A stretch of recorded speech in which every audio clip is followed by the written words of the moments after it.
JPJ's holding in. He's on his back tweak, whatever way you want to go with it. But it is only day two, and we'll continue to follow this. And again, the better ASJ plays, the better for everybody, I think. Yeah. I truly believe that, and I don't think that JPJ is in any harm or any No, danger of losing his no. job to Asante. And Asante, he carried over from what I've seen the great first day to day two. He was flying all over the place in the videos I saw. He was right in the guy's hip pocket, making plays. If he got beat, he gained a step quickly on him. It's the secondary can be dangerous, guys. If that front seven can get pressure, consistent pressure on the quarterback, and look out, this defense can be a turnover machine. Let's talk about this defense for a couple of minutes, Mike. Right here, I'm looking at something. Let's go to. Okay, I want to start by saying this. I didn't know that Aaron Rodgers was an analyst on ESPN. Aaron Rodgers' brother. I'm sorry. That's This his brother.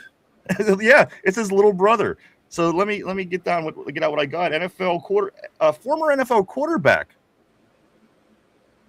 Where have I been? Anyway, former NFL quarterback and current ESPN analyst Jordan Rodgers.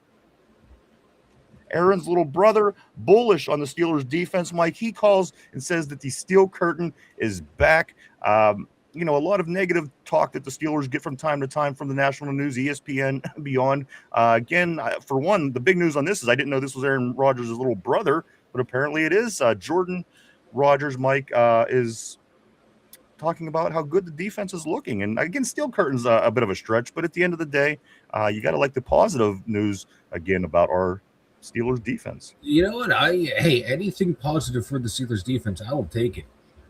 I did not know that was Aaron Rodgers' brother. So that tripped my mind out. They might have wanted to mention that at some point so people knew. However, Right? I just found this out this morning. I had no idea that was him. I do want to say welcome to Derpy. Derpy, welcome back to the show. Great seeing you as always, my friend. I What's like good, how Ryan? Derpy What's good, comes. Vanilla Thunder? How are we? What up, brother? I like how you come in and immediately my camera shits the bed. Why you hacking my shit, bro? I bet you that's what's going on. I bet you that is what's happening as I'm fixing something here on my end. All right, let's go back to this. Mike, the defense looking good, of Yeah. course, according to Aaron Rodgers, his little brother. We don't know his wife. We didn't know his brother was the guy on ESPN. Who knows what's going on with Aaron? But you know what? As long as he wins his football games this year, that's all that's going to matter to me. That's Derpy, all I care about, brother. absolutely, man. How are you, Derpy? How you doing, man? I'm doing great. I told you in the group. Message. I was visiting my sister this morning. Just hanging out. She had an off day, and I just vibe out and watch a movie. And now I'm played some games, and then now I'm here for the show. What So, what movie did you watch, Derpy? uh, Masters of the Universe, Okay, He-Man. Is that the He-Man? the new He-Man. Yeah, the new He-Man one. Any Hmm. good? It was pretty good. Yeah, it was pretty good. All right. I You should thought you were check it watching out. Debbie Does Dallas. That's what I was watching.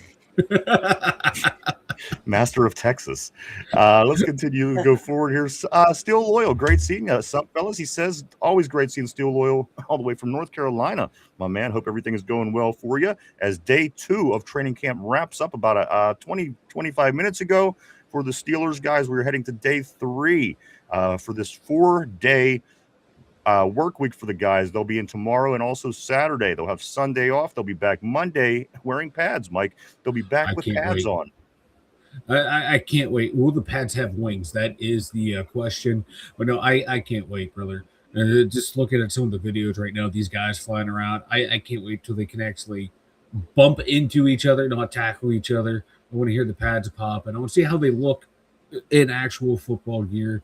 Guys look silky smooth in shorts and shells, but once you get the pads on it, it's a whole different ball game. The mentality rises, the intensity rises. This is what the shit hits the fan. It's when it gets real. Once the pad comes on, I can't wait. I can't wait because they're looking good now. If they can keep that momentum going forward, keep that play going once they get their pads on. Nice background therapy, you can see your bed.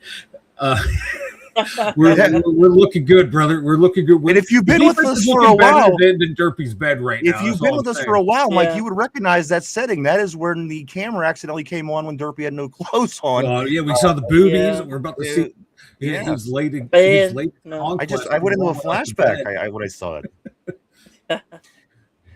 Guys, let's. You know what? I do want to stay on the board. I don't want to get far behind today. Let's grab a few more. I do have some topics. We're going to talk about this defense. We're going to talk about the tackling or the lack thereof this year. We're going to talk about all the up-to-date information as camp did wrap up about 20 minutes ago. I'm sorry, camp day 2 practice wrapped up about 20 minutes ago. I'm going to go right here to my man Cody. Always great seeing Cody in the house. Cody, he says this: Peyton Wilson's going to be our best defensive player this year, and if he is, that means a couple of things.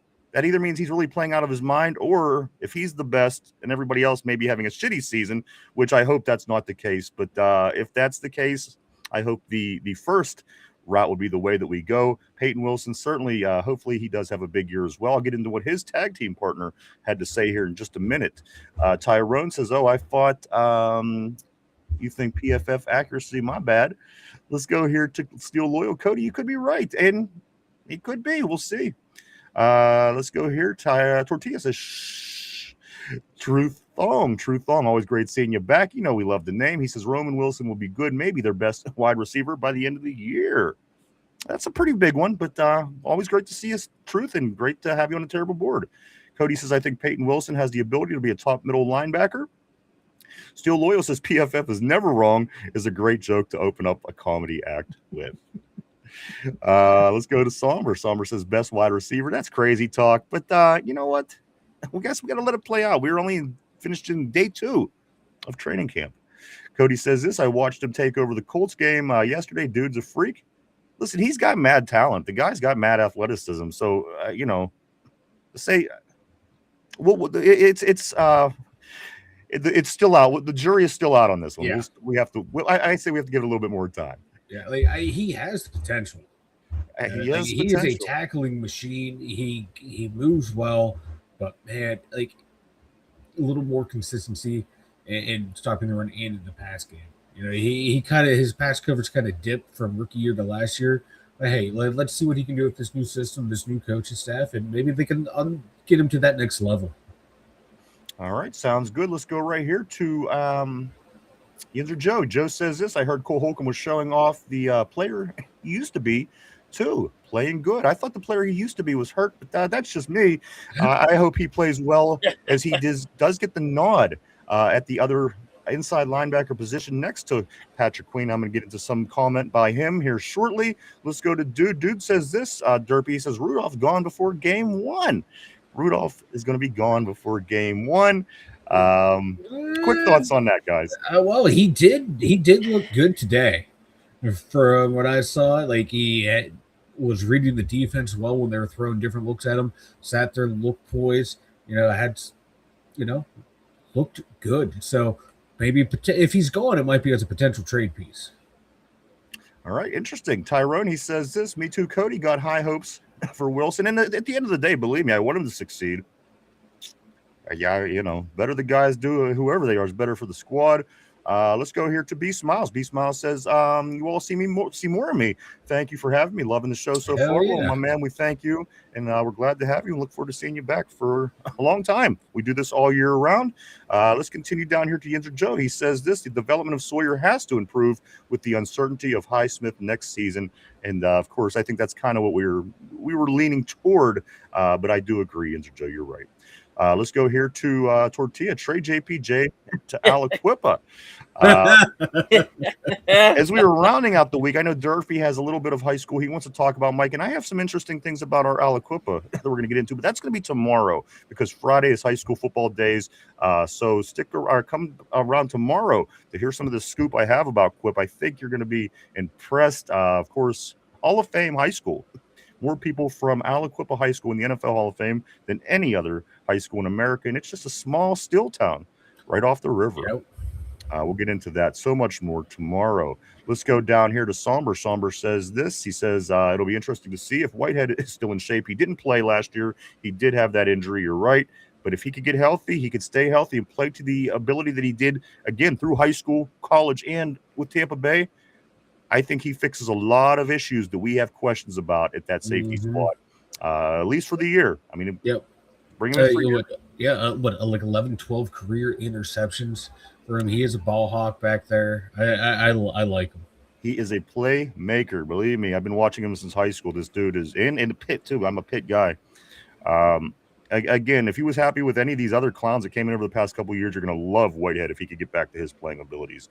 And I was talking about, of course, the a couple of guys they brought. I can't even think of who was in last year. What was that guy's name? Oh my God! I can't remember. I can't remember now. They're nameless gray faces at this point. I know. I remember Jabril Peppers. That's about it. Jabril Peppers is who I'm trying to remember. Duggar. And Duggar. Kyle Duggar. Let's go here. Let's go. That's Derpy. Panthers just suffered the third round pick got hurt. Every time we're on, a Carolina Panther gets hurt. Yeah, I'm gonna say they got a receiver hurt yesterday. Yes. Yeah, I didn't. Unless that's what it's probably what they're talking about. And you know what? There's a lot of injuries between in Carolina and New Orleans, and luckily we get the NFC South this year. So again, this playing to our advantage, perhaps if these injuries are bad enough. Don't want to see anybody get hurt, but at the end of the day, I want to win on Sundays. Let's move forward.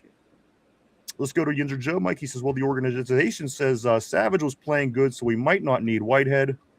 That's what they're saying. But again, Savage has a hard time staying on the field. There's issues there as well. So again, I do know that Jordan is a hell of a ball hawk and a playmaker. Let's go to Steel Loyal Ryan. It's not a new camera, it's the lighting actually. Steel. I did a few things. I know that you were on me prior to the break. I added cans to the tower. The lighting's different here. So I did do a few things. And I remember telling Mike during break, I was like, I gotta get this together because I know Steel has been on me about my studio. Oh yeah, he was pacing. He took it to heart. I did. I talked him off the ledge a couple times. The big dig Jews is what Tortilla is saying. Let's go here to OG Yinzer Joe. He says Asante is a very good player. He just has to stay on the field. Absolutely. Yep. And again, hopefully that injury bug stays the hell away from the south side this year. And the north side, of course. Let's go down here to Ty. Ty says this. I like our whole DB room. We are deep too. A lot of them is on the PUP as we speak, but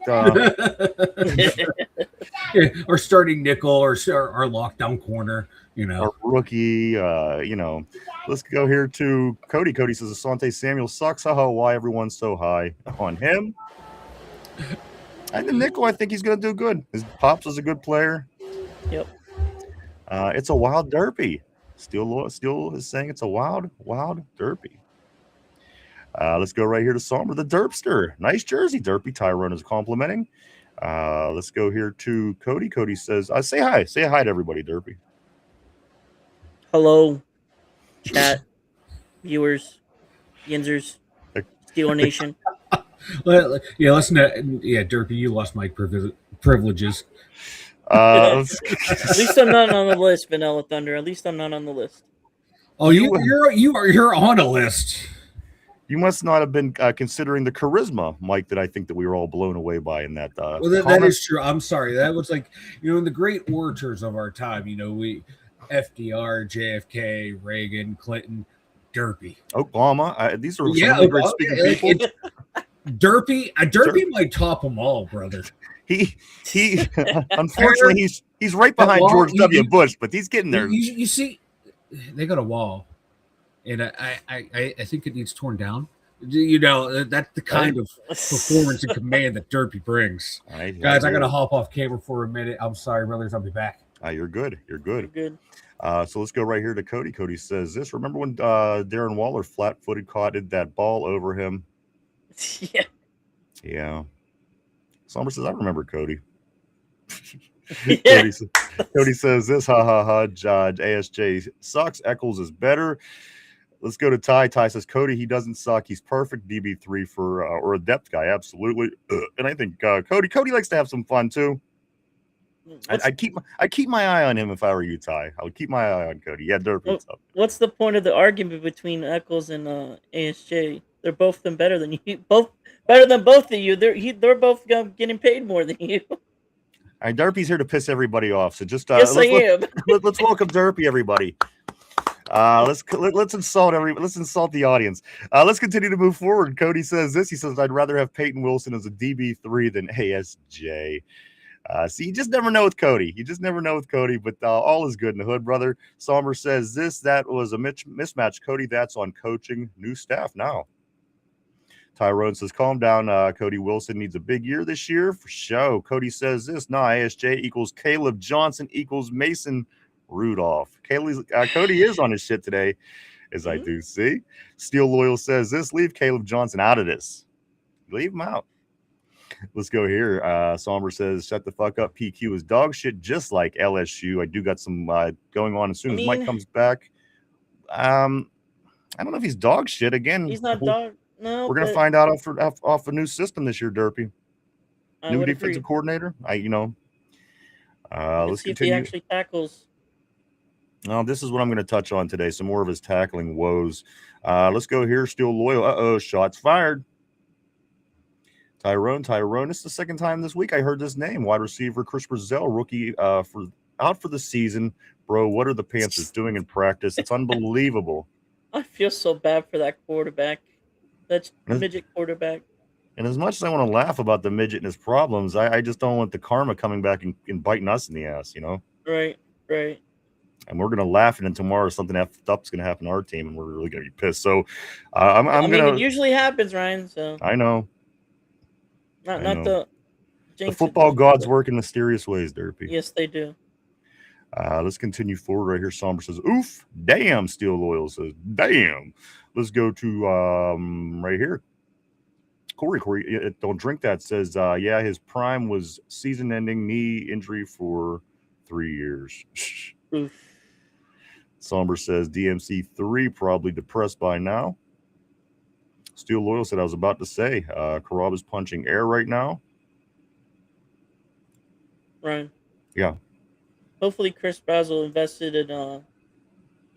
the money right. Yeah, that's, because you never know. They might go broke. You're always one play away. It sucks, man. Let's go here to Cody. Cody says, would have picked Ted Hurst over wide receiver 4, Jeremy Bernard. Wide receiver 4. The shots are fired, guys.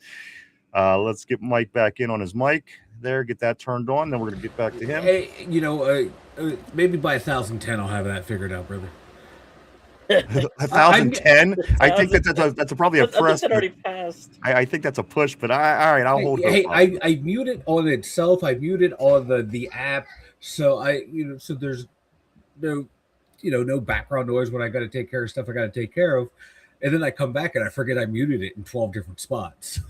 I see. I got you. You got to just okay. You got to come up with a system where you just have to push one button. That way, it's not a problem. Well, I'm afraid, I'm afraid I'll forget to mute it if I only do it once. What are you doing when you're not on mic that it would be afraid to have the mic? I'm dealing with my kid in the background. Are you singing songs to him? Are you saying like poopy things? What's going on? You never know what that little kid's going to say. All right. In the eye and go, shut the F up and say, not F, say the word. All right, leave me alone. Oh my!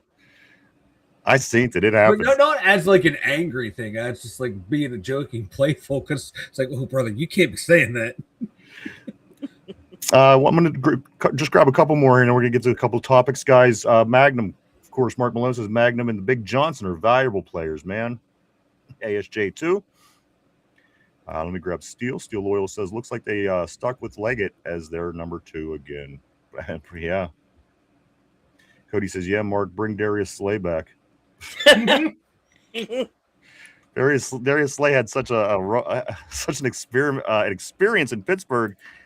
He ran off and retired. It went that well for him. So let's hope that that's not the case. Let's go here to Chuck Clark. That's the other one. He was pretty good. Chuck Clark is the one that I was trying to think of. That's right. I forgot about Chucky. Former Raven safety. There we go. That's Somber. Thank you, sir. He says the ultimate trio: Peppers, Duggar, and Clark. They were pretty. I mean, we managed with that depth at safety. It wasn't pretty, but we managed. No. We need safety. Sign Juan Thornhill. Juan Thornhill is his name. forgot Oh about. yeah. Oh, that guy did. He didn't last long. No, he sure did not. Also, Steel Loyal, they burnt the towel. Who burnt the towel? I know that there was a Who? lot of. Who did? I don't know. Who burnt the towel? Somebody effed with the towel. I don't remember, but you know what? They'll get theirs. Football gods will take care of them. Don't you worry about it. Corey says this: as long as he doesn't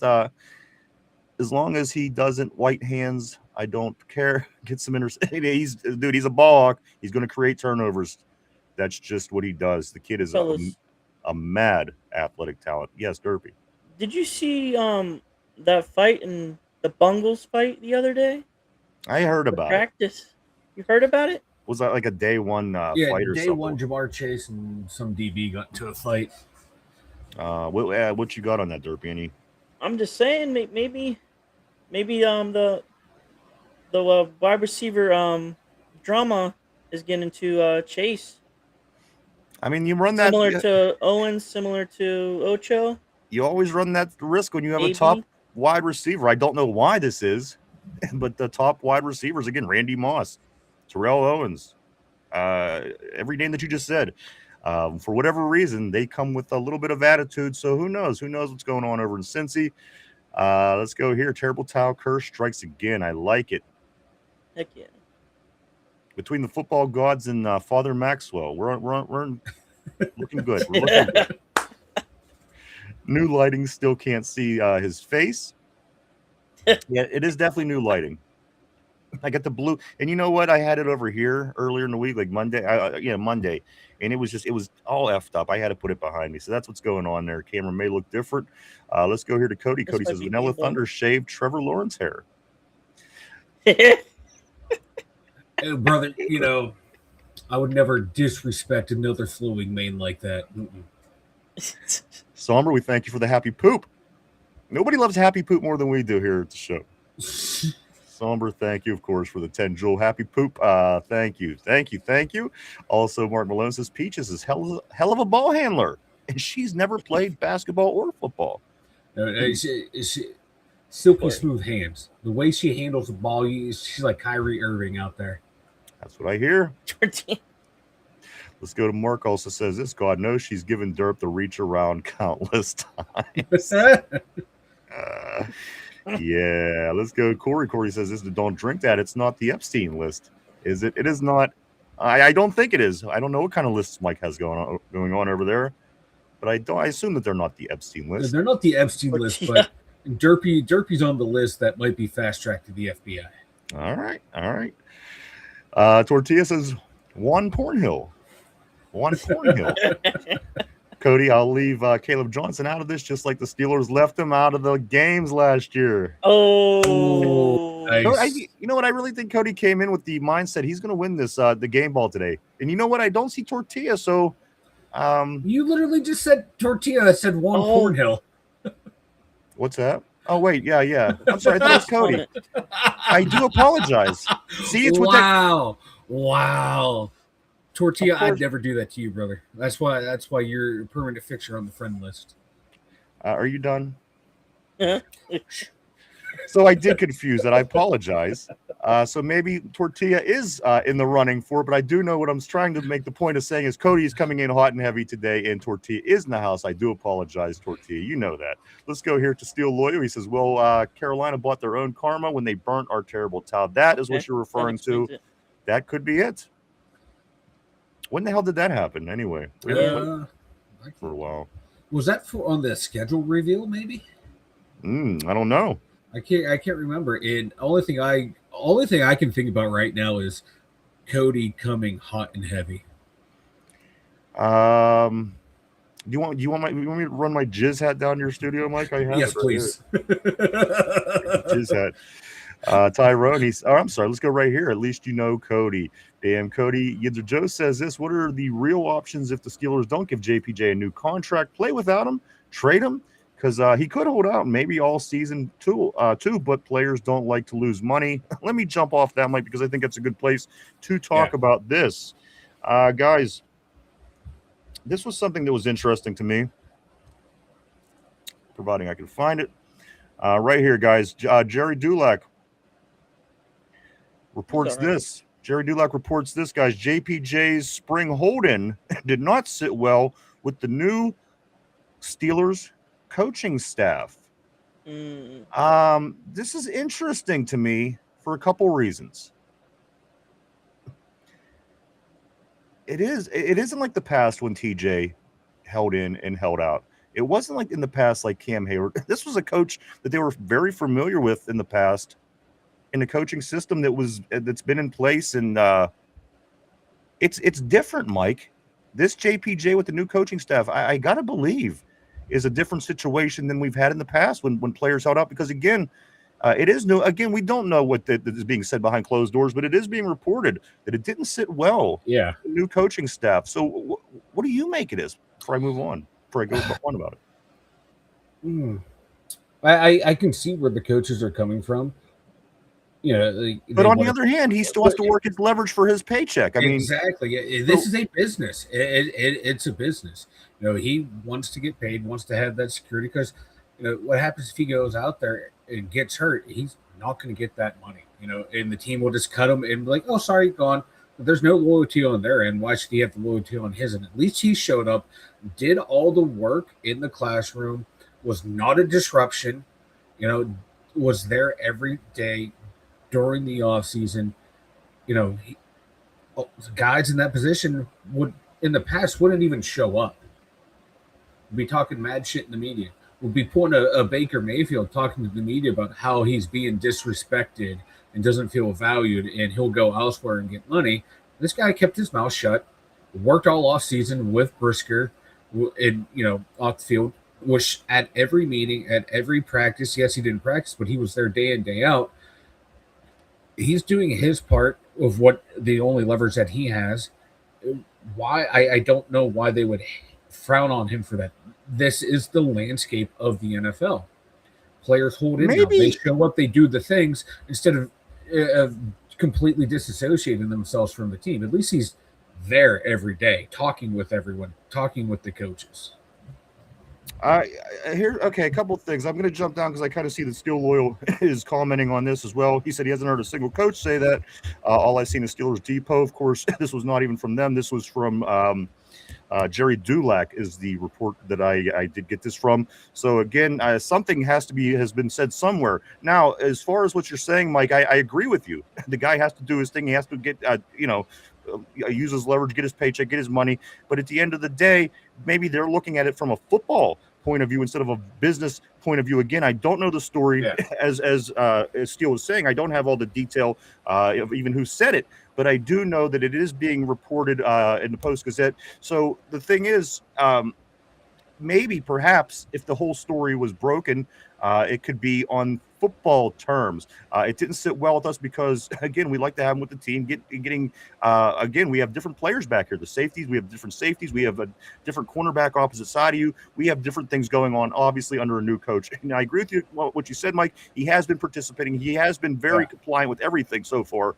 But maybe, just maybe, it is on that level of a football thing instead of a business thing. That I could understand, because it wouldn't sit well with me either if I'm on the football field and the guy playing across from me isn't there while we're learning, while we're in these early steps. Perhaps this was what was being said. I don't know. I can't confirm. I can't deny.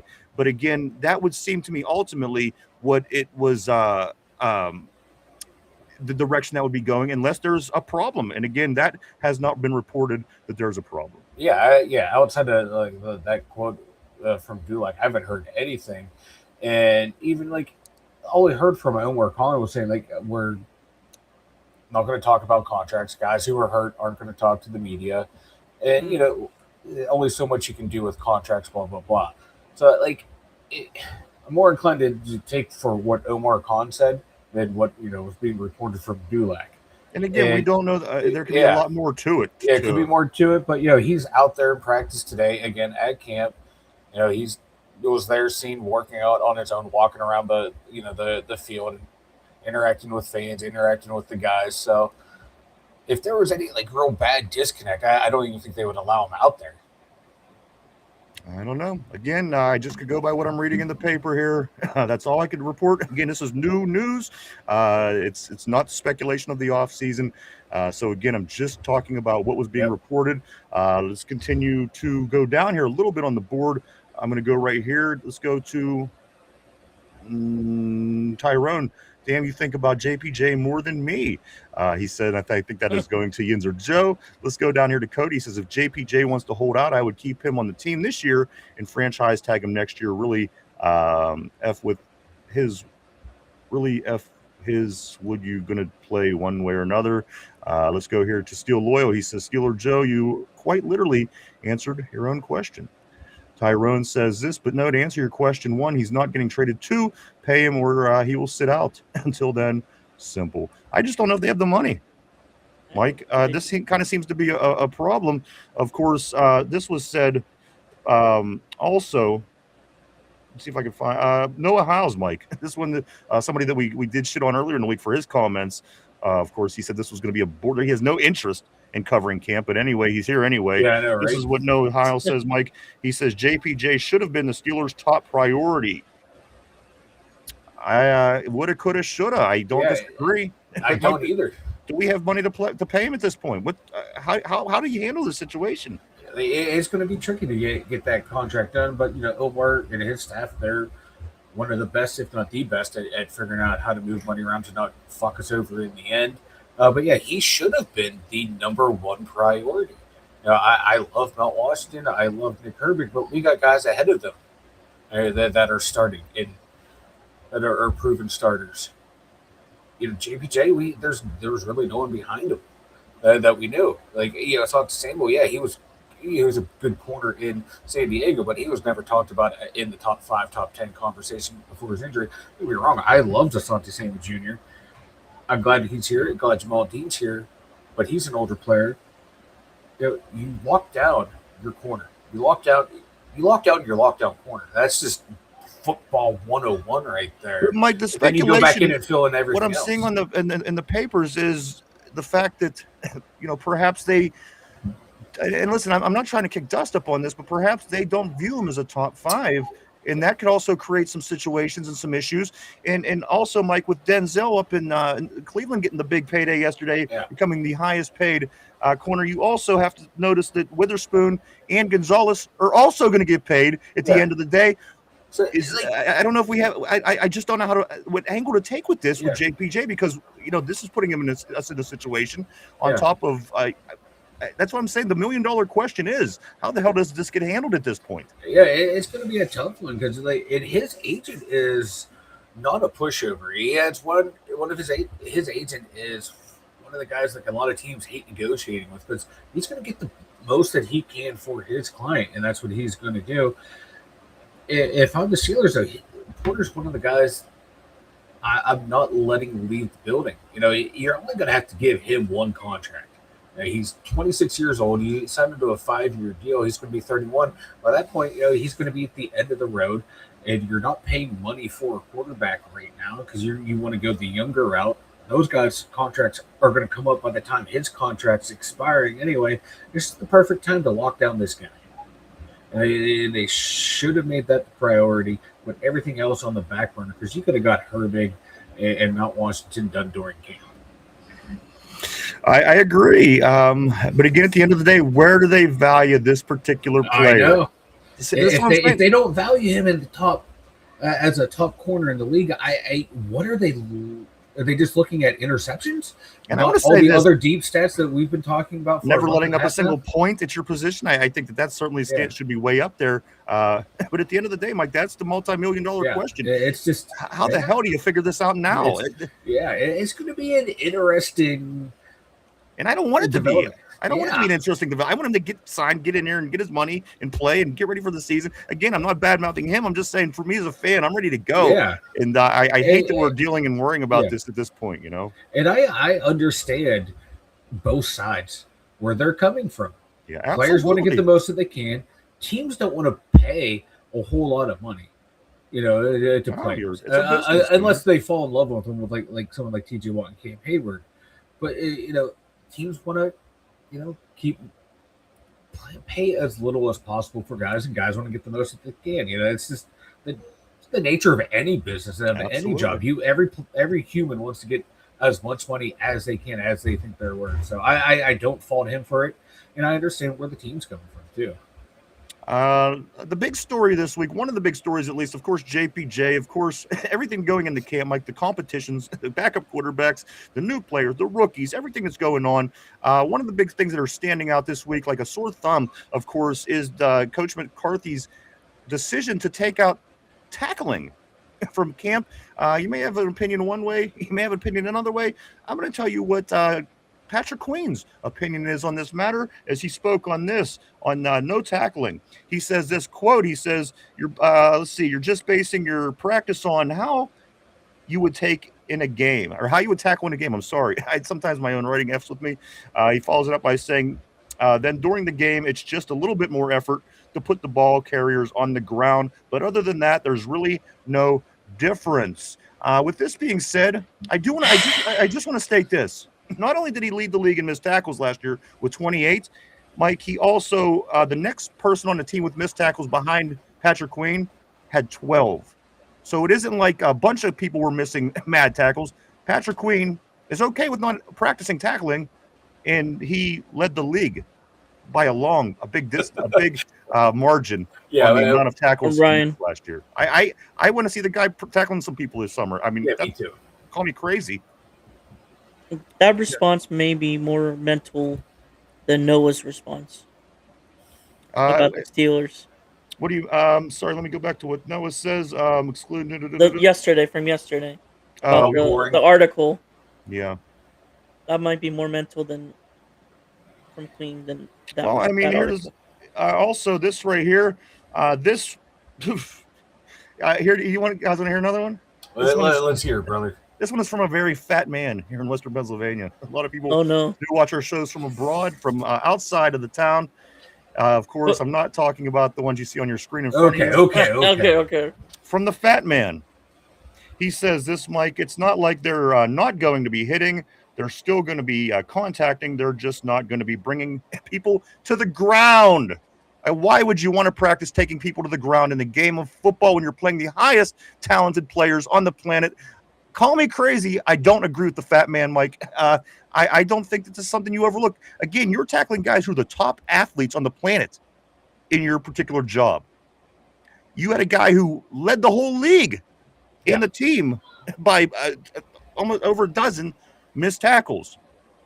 Yeah. I don't think that it's, listen, people that are just kind of coasting over this like it's a non-issue, again, doing your job is a hard thing. You're at the top level. You're a professional football player. And to do it against other people at that level, I tend to think that you have to kind of practice to stay keep your skills sharp. Otherwise, just like any other human being, you walk into your job not prepared. And again, I better see Patrick Queen not have 28 missed tackles this year, leading the league. If again, this is the route we're going to go. Yeah, like if we were a great tackling team, I'd be like, right.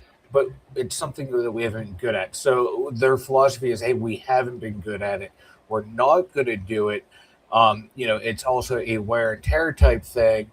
So we're going to be fresher while we miss more tackles. Now, if we come out and are a better tackling team, all right, cool. Maybe it was the right call. But right now I'm thinking that's something we might want to have. Again, it's only part of the game. Why don't we go to basketball camp and not shoot the ball? Why don't we go to baseball camp and not hit the ball? Why don't we go to hockey and not skate around? It's part of the game. For me, again, at the end of the day, you do it when you're a little kid. You practice. You get hurt. You know what? That's part of the game. You get bumps. You get bruises. You do it when you get into high school. You do it when you get into college. Again, I understand what Steel Loyal is saying. Yes, the team that did lead the league in tackles, or what is it right here? He had it somewhere. Best tackling team in the league last year didn't tackle in practice. That to me is not a selling point. I mean, that's obviously a fact that happened, and we're going to look at it and say, okay, that's more teams don't tackle in training camp than that do. So the odds are better for another team being the best tackling team in the league. However, when you have the worst tackler in the league by way of miss, I tend to think it might be a little little bit different than the team that was the best tackling team in the league. I don't see how it becomes beneficial. I do see the fact that you're saying, Steele, 100%. I'm not denying that. I'm just saying I tend to think that these guys might need a little bit more practice because the proof is in the pudding. Yeah, and how many times have we seen Keanu Benton blow through the lines and not be able to wrap someone up? That's what I'm saying. He can't finish plays in the backfield sometimes because he's not wrapping players up. This is a problem. Yeah. But hey, it's a time of change. I'm gonna embrace it, but I am gonna. Once we start missing tackles, I'm gonna pull the old Aaron Rodgers. I got my receipts. I got them right here. Believe me. Yeah. I got a whole roll of them. And hey, if it works out for the best of us, I'll be the first to admit, hey, I was wrong. I was wrong in my take. Absolutely. Yeah. But for what I'm going off of, we have the guy that has the most missed tackles in the league. So logically, I would say we probably should practice that. Yeah. I'm just saying. But again, call me nuts, Mike. Let's continue on the board. Derpy, any thoughts on that before we do get back to the board? I'm just hoping the middle of the field is fixed, but it doesn't look like it'll be fixed anytime soon with this situation. I don't know, Derpy. They were in coverage yesterday. They were looking good. Queen and Wilson and Holcomb were looking really good in pass coverage yesterday. All right, I'll take your word. And a lot of these problems, as I'm seeing a later Mark Malone comment, and I'm going to get back to her comments. He says, it better now that Tomlin's gone. So again, some of these things that people were placing on Tomlin, we're going to find out the answer this year. If this was bad, and people go, well, it's Tomlin. You know what? If it doesn't get fixed or if it's still a problem, then we're going to find out. And guess what? We're going to keep receipts both good and bad this year because, again, a lot of the times the shortcomings came back on the head coach, which that's not out of the question. But we're going to see this year because, again, my first time in 20 years, we're going to have an opportunity to step out of the former and be able to see the situation moving forward. So again, let's get back to the board. Anybody else on this real quick before we get to the board? Nope. All right, guys, let's go right here. Tyrone, but to answer your question, okay, we did get that. Bring back Patrick Peterson is what you were saying on the board. Let's go here to Corey. Corey, don't drink that, says, and Ty, I hope he doesn't hold out because the Steelers will let him sit out and lose money, then trade him after he's sat out, kind of like the Lev Bell situation. Unfortunately, Corey also says he'd probably end up in New York as well. He would more than likely be a Jet. By the way, I've seen this play out time after time with the Jets. The Steelers, former players. They love former Steelers players. They love to run them into the ground. I know that too.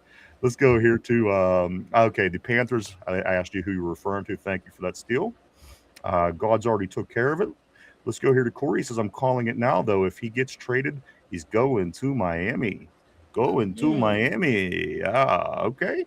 Let's go here. Detroit, Mark Malone. Of course, Mark has everybody on their way to Detroit. Truth says this. Truth Thongs, thinking Steelers run D will get ran over all year. And excuse me. The thing also, guys, with this tackling, you got to remember, they are the highest paid defense in the league. So if you have the highest paid defense, you probably don't want to have the guy with the most missed tackles. Yes, he's not making Watts money. I get that. But at the end of the day, you would think having a game against Buffalo where they run for 250 yards shouldn't happen. Maybe perhaps we tackled better. During the season also, Mike, I could remember it was inconsistent. There'd be a couple weeks it looked like we were downright struggling to stop the running game. And then a week later, we looked great. So getting consistent, I think, is also a big key. But learning to they know how to tackle, but sharpening your skills and keeping it sharp, I think, goes a long way. Is anything. You don't drive for X amount of period. You lose a little bit. You got to get back at it and practice, and you got to drive. And look how, that's something we're all accustomed to. Where JPJ, he's on a different level. These guys are on different levels, and everybody that we're talking about in this situation. I don't know. I don't want to touch the JPG situation because but the tackles, obviously, what I'm going to say. The tackle. Vanilla may think my response will be mental. That's why I don't want to touch the JPJ situation. All right. Derpy just said Mike is mental, and I think we all agree with that. Let's continue. Brother, no, I said he may think my response is mental. Brother, go ahead and say it. So he is saying that he says that you are mental, Mike. What are you going to say Brother, about I'm that? dressed up as a character right now with an alternate personality. Of course I'm mental. Say your take, bro. That's why you're here. That's fair. I just don't think they should overpay him, because usually when you overpay a player, they don't perform. Looking at TJ Watt, I mean, It's a fair opinion. Whether you and agree, I think 30 million is what he wants in a way is too much. all right, fair enough. So you heard it here first from everyone, Derpy, or from Derpy. Anyone who is outperforming their rookie contract, do not pay them. Let them walk out the door because they might underperform. All right, you asked him his opinion. That's fair enough. That's what we're going to let him have. Let's continue right here. Let's go to right here. Okay, we did get Truth Thong. Let's go here to Tyrone. He says, then better pay him. Don't drink that. It's Steelers' fault for waiting this long and paying Harbig and Darnell before paying their best player. Let's go to Corey. He says, Mark, I hope not. I got a buddy that works that's a huge Lions fan, and I really don't want to hear it. LOL. Talking about a sad fan base. Your team has been mud, has been dirt forever. You get good for 1 year, and then you go back to sucking with all those good players. I like this. I like to listen. If we don't win, I don't mind seeing Detroit win. Let's go here. Corey also says that Ty, I agree. Let me ask you this: if he leaves, are you jumping ship, or are you about to have two favorite? Ty ain't going nowhere, man. He bleeds black and gold, baby. Let's go Somber. Somber says it was Chase and DJ Turner going at it, and Chase says you better fucking show some respect. Funny coming from a guy who spit on somebody last year. Exactly. I thought the same thing too, Somber. I got to be honest with you. The guys are funny today. They're good. They're creative. But I got to give Somber the game ball for that. Yeah. I mean, that's a level-headed answer, because at the end of the day, you do have somebody talking about respect, and he was just spitting in another man's face just last year. So, Somber, game ball to you today. Congratulations. I am going to say what's up to my man, Jamie Carlo. Yo, yo, yo. Always great seeing Jamie on the board. I know he's ready for the Steelers to take the field in 2 weeks from today. If you could even believe that, 2 weeks from today, we're going to be watching the Steelers and the Green Bay Packers right here at Acrisure Stadium. And then also 45 days, that's right, Fu Malafala days, 45 days, will be kicking off the season against the Dirty Birds. Not the shit birds, but the Dirty Birds will be in town at Acrisure Stadium to kick it off against the Falcons, guys. It's coming quick, as we are halfway through our first week of training camp, if you could even believe that, guys. Let's continue. Somber Corey says that Somber, he's loves spitting on people, doesn't he? He gets one a year, it seems. Gross motherfucker. Let's go here to Jamie. Jamie says, Somber, that is hilarious. Steel Loyal, he says, yes, schedule reveal. Okay, that's what I thought for the Panthers. Yeah. Okay, oh, that's when it was, huh? They see us on the schedule and they decide to burn the terrible town. That's definitely gonna go. That's retardation, is what it is. And that is Very much. What are you even doing at that point? I mean, we're not in their conference. We're not in their division. We play them once every 4 years. What are you doing? Let's continue on. Mark Malone says they're not signing him either way. May as well trade him this year. Somber says Thunder is going to need you to change that background color. It's looking kind of brown and Bengali. Oh, Somber. Usually, I agree with you with 100% of the time, brother. But the ladies said they liked the color scheme, and I got to listen to the ladies on this one. Maybe next episode. Episode. I think that I heard it. Derpy did say that he liked it. It's true. Let's move forward here. Let's go to the Tyrone. He says this. He says, I'm a Steeler fan first, but I will stop caring and not taking this franchise serious anymore, and I will still support him. And I'm a fan. Here's the thing, guys. Joey's from here. Yep. Joey's a Pittsburgh boy. Grew up, born, raised North Allegheny, went to high school, went to college not far from here at Penn State, and now he's a Steeler. I mean, everybody's rooting, everyone's pulling for him. I'm just having a hard time trying to figure out the answer at this point, Mike. I thought that it was going to come together by camp. But as more and more is happening, I'm really starting to be concerned about Joey Porter Jr. in this whole situation. Me too. Stupid camera. But yeah, me too, man. Like, this is one thing I didn't want to have happen. It's just, it's not a distraction, but it's just a key piece. It's just of the not what you puzzle. want to be doing right now. Yeah, a key piece of the puzzle not there. He's engaged but not practicing. I want him out there with the guys. Like Right. That's something. we need him, and he wants to play. He's a damn good player too. We need him out there. It's just something that could potentially have been avoided. Yeah, and again, I mean, it doesn't surprise you. Remember, we were getting on the plane to get down to Jacksonville for preseason game 1 last year, and Cam decides he wants to bring up a pay raise. So again, nothing surprises you at this point. But again, I want it to be fixed. I know that everybody wants to get fixed. I'm again, it's starting to look more complicated, and that this is not what I wanted to be dealing with or anybody else at this particular point of the tenure, guys. But let's continue on. A couple more messages. Matter of fact, I'm going to try to get caught up here a little bit. Let's go here to Tyrone. He says, coaches can cry harder. Who gives a F what he once paid? He once paid, of course, talking about the coaches in the comment from Jerry Dulac. Let's go here to Steel Loyal. Haven't heard a single coach. Let's see. Steelers Depot. Mark Malone says they should have traded him last week. Not going to get much out of him now. Steel Loyal says, and they're not credible. And again, that was from the Post Gazette. That wasn't. Corey says, no, I feel that when they let Lev Bell walk, I strongly questioned this team until I learned that Lev Bell wanted guaranteed money like he did with his injury history and valued rapping game more.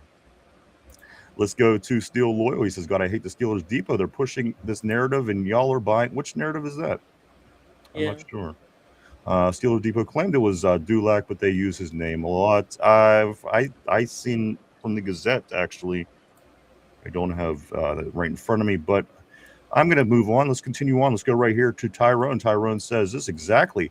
Been at every meeting, practice, not on social media, talking crap or anything. He just wants his money. I think it's fake news, just like his injury.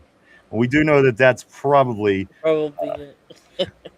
Let's go here. Let's go down to I'm gonna go to Mark Malone. I don't think they'd franchise him. They won't do him like that. Mike, the franchise tag, that's an option as well. That's not out of the question.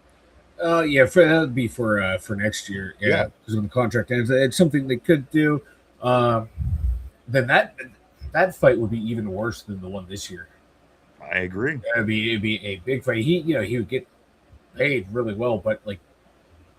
It's that hey, I want years in guaranteed money, and right. No, I'm going to be here for a while, and I have that safety net. Yeah, the franchise tag is a tricky one. All right, let's go right here, guys. But again, I mean, that's a possible. It's something that we may be looking at down the road. It is something that could very well be. Steel Loyal says we have the money. Art just doesn't want to pay it. We will be offloading A-Rod, J-Ram, Queen, and possibly Highsmith. Again, we have a lot of money paid out. We brought in, again, a lot of what we've seen in this offseason and last offseason. We're bringing in players, and again, everything costs money. So we will see. Tortilla says, I intercepted the game ball. Unlike JPJ. You know what? I got to give you a game ball with that for that one as well, too. 2 game balls out today. Steel Loyal JPJ's cap won't hit until next year, of course. Let's go here to Mark. He says Herbig and Walsh stole JPJ's Darnell Washington's stole JPJ's bag, man.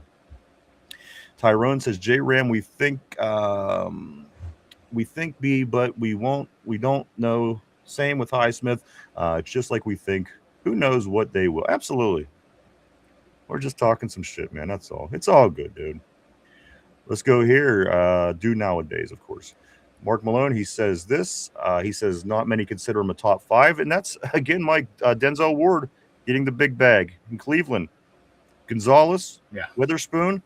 Do you fit JPJ? Does he fit in those last 2 spots for you? Again, we just don't know, obviously, what the Steelers feel like. Like for me, he does. My God, like when I dug into all those advanced stats, like coverage and completion percentage against, completion percentages, third down completion percentages. He's in the top 5 in just about all of those categories. So yeah, he is in that clump of there's probably 8 guys battling for the top 5 spot, and he's in that clump. People want to talk about interceptions. Okay, he had the same amount of interceptions as Surtain last year. He had more interceptions than Gonzalez last year. It's interceptions are great, they're awesome, but you have to look into the deep analytical stats.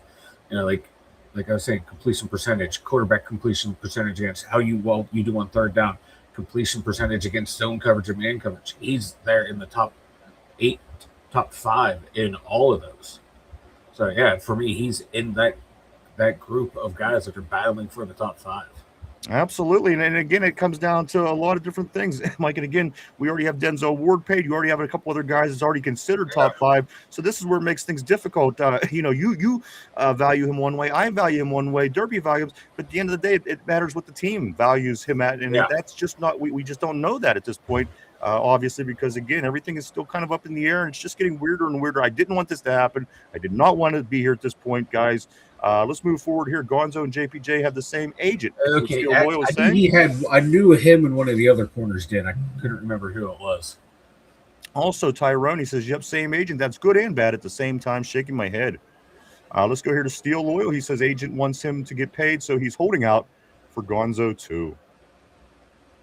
Let's go here to Tyrone. Tyrone says this in regards to JPJ. If they don't look at him as a top guy, if I'm JPJ, I'm out, and I want the best for him and to go somewhere they value him, because that's just BS. Wonder why we haven't won shit in 10 years, this soft franchise. And again, I think most Pittsburgh people they want things to work out with JPJ. He's a Pittsburgh guy. We're big on that here. So again, I hope this all gets figured out. Let's go to Mark. Mark Malone says this: it would have been really nice to get a first-round pick out of him. Dude says this: JPJ will be signed by the Steelers. It's all business. We don't understand. All for show. Con will figure it out. Steel Loyal says smoke and mirrors.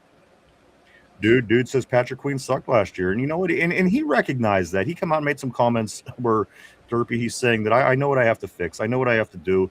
The coaches know what I have to fix. And again, I'm kind of putting it in the same column as we have a new coaching staff. Let's see if these guys could right the ship on a lot of these little problems that we had along the way. So I'm kind of there. That's where I'm at. Let's see if things change under the new system. That's, I think, logical to do. Let's go to Dude. Dude said in tackling, he should be. I couldn't agree with you more. It's only football, you know. It's only the thing they do on every single play in a football game. I can't imagine you'd want to practice, but all right. Let's continue forward here. Best tackling. Okay, we did get that. Mark Malone says it'll be better now that Tomlin's gone. Raul, I do want to say what's up to Raul. Always great seeing you on the board. He says, does Mike Vanilla Thunder, I apologize, have extensions in his hair and bamboo earrings, at least 2 pair? Brother, this is all natural flowing locks, brother. You can't buy this in a lab. Now, for bamboo earrings, I have bamboo earrings, but they're not on my ears. All right. Same. Dude says, how do they get in action football shape? I mean, you would think getting together with the team and practicing would be it, but right.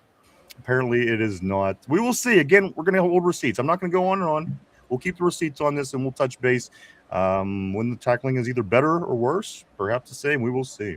Again, I kind of put it in a column: new coaching staff, new system, new mentality.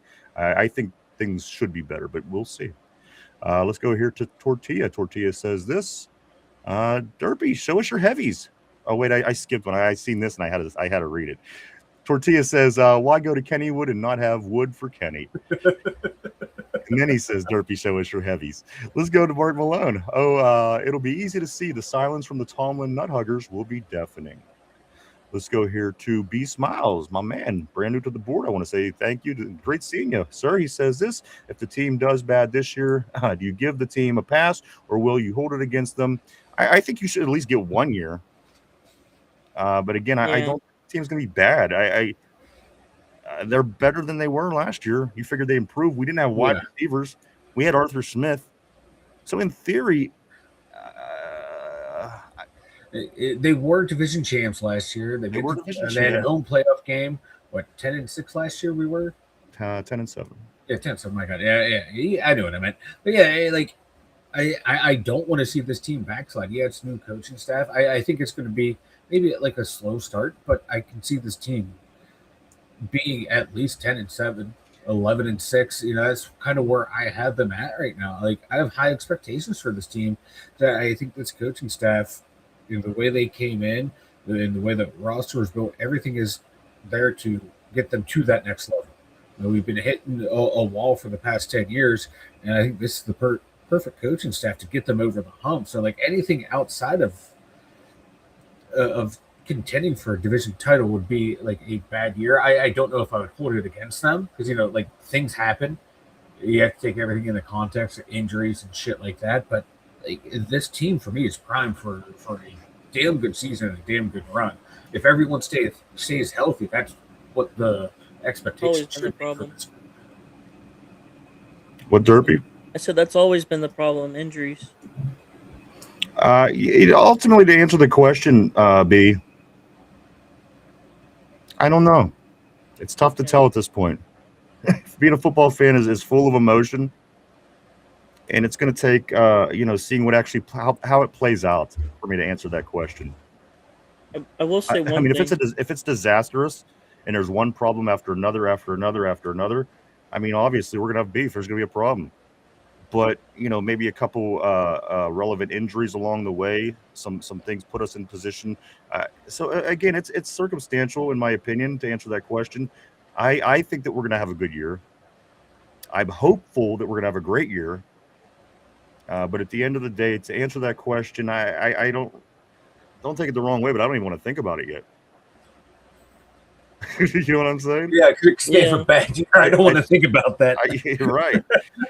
I've been working hard all off season to stay optimistic, and again, they're giving us reason to. They're making smart things happen, bringing in wide receivers and stuff. So again, it's hard to answer. I want to think I would be okay, but again, it's tough. It's hard. Being a football fan is very emotional, as is soccer and other big sports that tons of fans love. So maybe it just depends how it plays out with the bad season, if that in fact happens. But thank you. That's a good question, B. I would love having you here, brother. Let's go to Ty. Ty says this, guys. He says, I hear you, Derpy, but Porter in his prime, LOL Watt was 30, way different, and it goes by the market. And I had argument yesterday by a dude in DM and said if Porter wanted to be a Steeler, he should take a pay cut. Let me finish Tyrone's other next message, and then I'll let you jump on that. He follows up by saying, like, the Steelers fan really pissed me off because nobody once was saying this when DK and Watt, that was almost 30 and over, but Porter 26 with the best year he ever had. Laughed my ass if I can't with Steeler fans. Mike Derpy, good. I mean, past players they won. They didn't really care about their contracts. They were a team player, but I get you, Tyrone. I get you. And again, I think both sides of this argument could be good. I do. I think that you could bring it both ways. For one, the guy once paid, bottom line. Yeah. For two, in the past, you've seen it work when players like possibly the best quarterback in Steeler history did take a pay cut to keep good teams together. And Ben Roethlisberger and other players. I know Bussy did it. Some other big Heinz Ward, I'm sure, Paul Malu. I just know that they wanted to keep their team together. They made it happen. So at the end of the day, there's a good argument on both sides of this. I hate it. And I'm going to say it one more time. I don't want to be here with our Steelers right now. This is what I wish wasn't going on. But unfortunately, we're going to hope for the best. Corey says this, it's somber. He agrees with you 100% of the time, 99% of the time. Laugh my ass off. Mark Malone says, look more and more like old Malone was right all along. Hey, sun shines on a dog's ass some days, right? Just kidding, Mark. Let's go to Dude. Dude says the Panthers should be thanking the Steelers for their number one pick 2 years ago when Rudolph showed his starting skills. Let's go here to Matari. He says the wide receiver room has been on another level at camp, and I'm hearing that as well. And I do want to say welcome to you, Matari. I do want to say welcome to the Terrible Board. It is great to have here, and thank you for your comment. It's looking good, guys. Again, they're looking sharp. Another year, DK and Aaron Rodgers playing together. That's a good thing.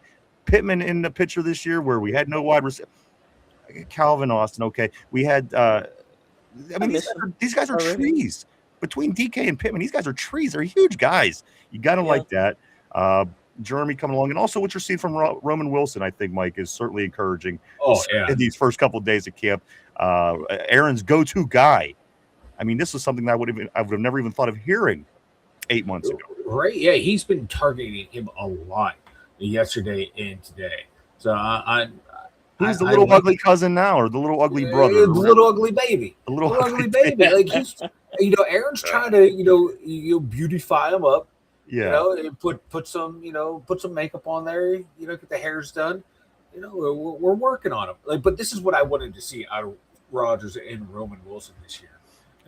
Get that connection, because Roman has the ability. Let Jeremy come along, because I have high expectations for Jeremy, but still a rookie. It's a big jump from NFL to the pros. So if he can ease in and not have the high expectations put on him, flying under the radar, this is going to be it'd be good for both of them and good for the team overall. Always great seeing you, Steelers Chic. Hope things going good for you, sir. Glad to have you as always. I know Steelers Chic is ready, baby. He's ready. Let's go to Mark Malone. He says Rudolph 8-6-1 as a Steelers starter. That ain't bad with a 500 head coach. I mean, all things considered, that's you're right. It's not terrible. I'll take that out of a backup quarterback. Right. He is what he is. He's not going to be a starter. He proved that when he went. Don't lose games. That's all you're being asked to do if you're a backup. Don't lose games. Yeah. Charlie Batch was great at this. He didn't lose games when called upon. Byron Leftwich was good at this. He didn't lose games when called upon. That's all you basically got to do. You got to play good enough to not lose football games. And again, if Mason could do that, we don't know how this is going to play out. We don't know if there's going to be 3. We don't know if there's going to be 4. We don't know how it's going to play. This is why they have the camp. But Mike, at the end of the day, I mean, come on, that's not terrible. We'll take it, and it could be a lot worse. It could be a whole hell of a lot worse. There's some bad, backup quarterbacks out there. Remember, the stated goal of the team is to contend, win for a Super Bowl. They want to compete and win every game. So Mason has the inside track. So Will Howard's going to have to blow the roof off the coaching staff in the front office to get that number 2 spot. I is that fair? Maybe not, but that's the reality of it for the stated team goals of what they want to do, and you can tell they're committed. This coaching staff is committed to Drew Aller no matter what. They drafted him in the 3rd round. McCarthy was really high on him. They also had praise for Howard too, but Howard wasn't their draft pick of this coaching staff. So he could be in their in the coaching staff's eyes expendable if he doesn't overly blow their socks off. Mike, this right here, Rudy, we're talking about, of course, Mason Rudolph. Rudy he raves. Mike, the word that they use is he raves about Mike McCarthy's attention to detail. Of course, the practices have been noticeably different, commented on by players, fans alike. It's a fast-paced, hustling practice. I think that getting back to being a disciplined team could go a long way for the Pittsburgh Steelers, and playing like a team that just has that energy, like they are trying to get ready for football games constantly. I like this. Again, at the end of the day, Rudy raves, Mike, about the Mike McCarthy's attention to detail practices, and I got to be honest with you, I do too. Yeah, and everything is timed out to the second. Yes, and they're making it because McCarthy said 8 out of your 17 games are going to come down to that 2-minute. You're right. Whether it's 2 minutes offense or 2-minute defense, and we've done well with the 2-minute defense keeping us in it. It's going to be that offense getting into it, and I like it. It comes down to the 2 minutes. That's titled Derpy Sex Tape. Well, I'm just looking at this last message. Derpy is your sister as cute as you is what Ian's are. What the Joe? I'm listening, and I was totally paying attention. Where's this at? I don't see it. It's the very bottom, right here at the bottom of the messages, second to last message, right now. You know what? What's that even supposed to mean, Yinzer Joe? What is that even supposed to mean? I don't even say this. Do you want to get timed out for this? No, my eye just caught that out of the side of my eye, and I started reading as you were talking. That's a good question, Derpy. Is your sister as cute as you? Yinzer Joe wants to know. We think you're cute, Derpy. No comment. If you're asking if she's single, no. She is not. All right, there you go. She's happily married. Fair enough. Yes. And the fact that she looks just like Derpy. So yes, So, to answer that question, I do not want to take another moment. I have to welcome Jen into the house. Mike, of yes. course, our girl Jen from Wisconsin. Jen. She's going to be developing the OG title soon. Jen, of course, had a rough off season. All of our thoughts and prayers have been with her. Great to see you Yes. back on the board.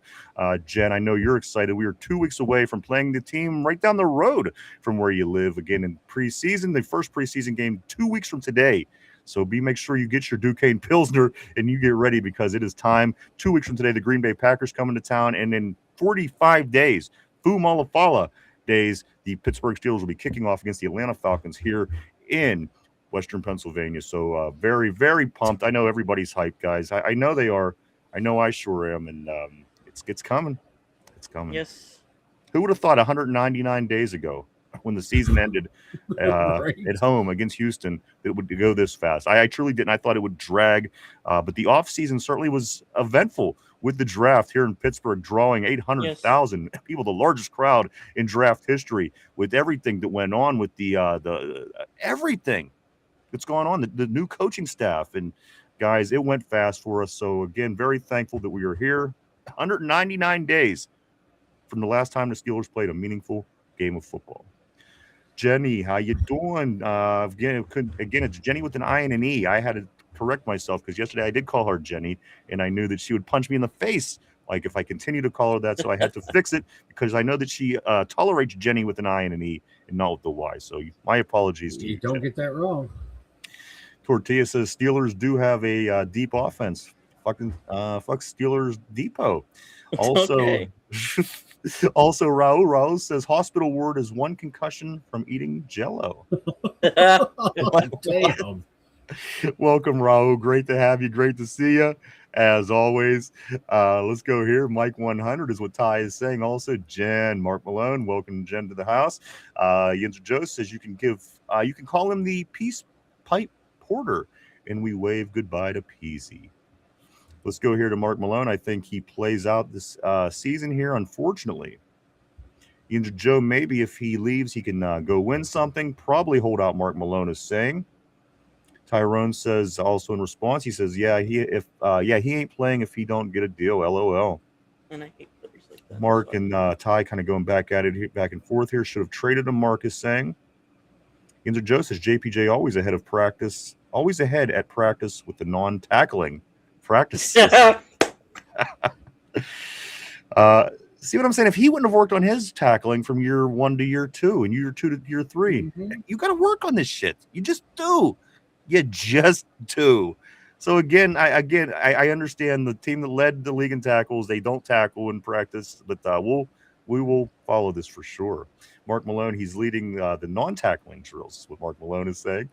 Let's go here back to Ty. Ty says, maybe TJ, DK, and J-Ram should be taking the pay cuts, not our best play. I don't disagree. I think again, got to make it work. Let's go here to Joe. Joe says this. JPJ is still under contract. He has no choice but to play or will be fined all season, which is probably going to happen. Then they'll franchise him next year. He won't be happy camper. He better play ball. And this is ultimately some concerns, Joe. Absolutely. We can have a Le'Veon Bell type situation going on. It can have exactly like a Le'Veon Bell situation. Mark Malone says, he says, I'm stoked about the team, offense especially. I can't wait to see what this offense can do. How is Fat Boy going to say they're tackling but not going to the ground? Isn't that what tackling means? Otherwise, it's a missed tackle. They don't need any help doing that. And believe me, I don't think he has any hard time missing tackles when it comes down to tackling food, if you know what I mean. Let's also go here to Corey says this as well. Now we know his problem. He got fat grams and grams of protein mixed up. He don't know English. Let's go down a little bit here more. Let's go to Tyrone. He says, if I'm him, I ain't playing for shit. I love Herbig, Darnell, but Porter should have been first priority. And, of course, this was brought up, Mike, by somebody just the other day who was irritating me, Noah House. He makes this comment in his article. He says JPJ should have been the first priority. It's a good point. He Let me should have finish been. what Tyrone. We'll finish what he says here. He says now they are in bad situations. It's the Steelers' fault, not Porter. Sounds like an Art Omar problem, and I don't think Ty's wrong, Mike. Ultimately, again, a lot of these arguments today are good from both sides. You could create strong arguments on a lot of comments that were made today. Great stuff on the board. Yeah, and it's just one of my one of my biggest criticisms with Art and Omar the past couple years, handing out the contracts for the guys that are on the team, the older players, overpaying for them that are at the end of their careers, and quote unquote overpaying backups and not getting the starters out of the way. Because now you got to figure next year too. We got got to worry about McCormick, Frazier, Fatanu, all in one class.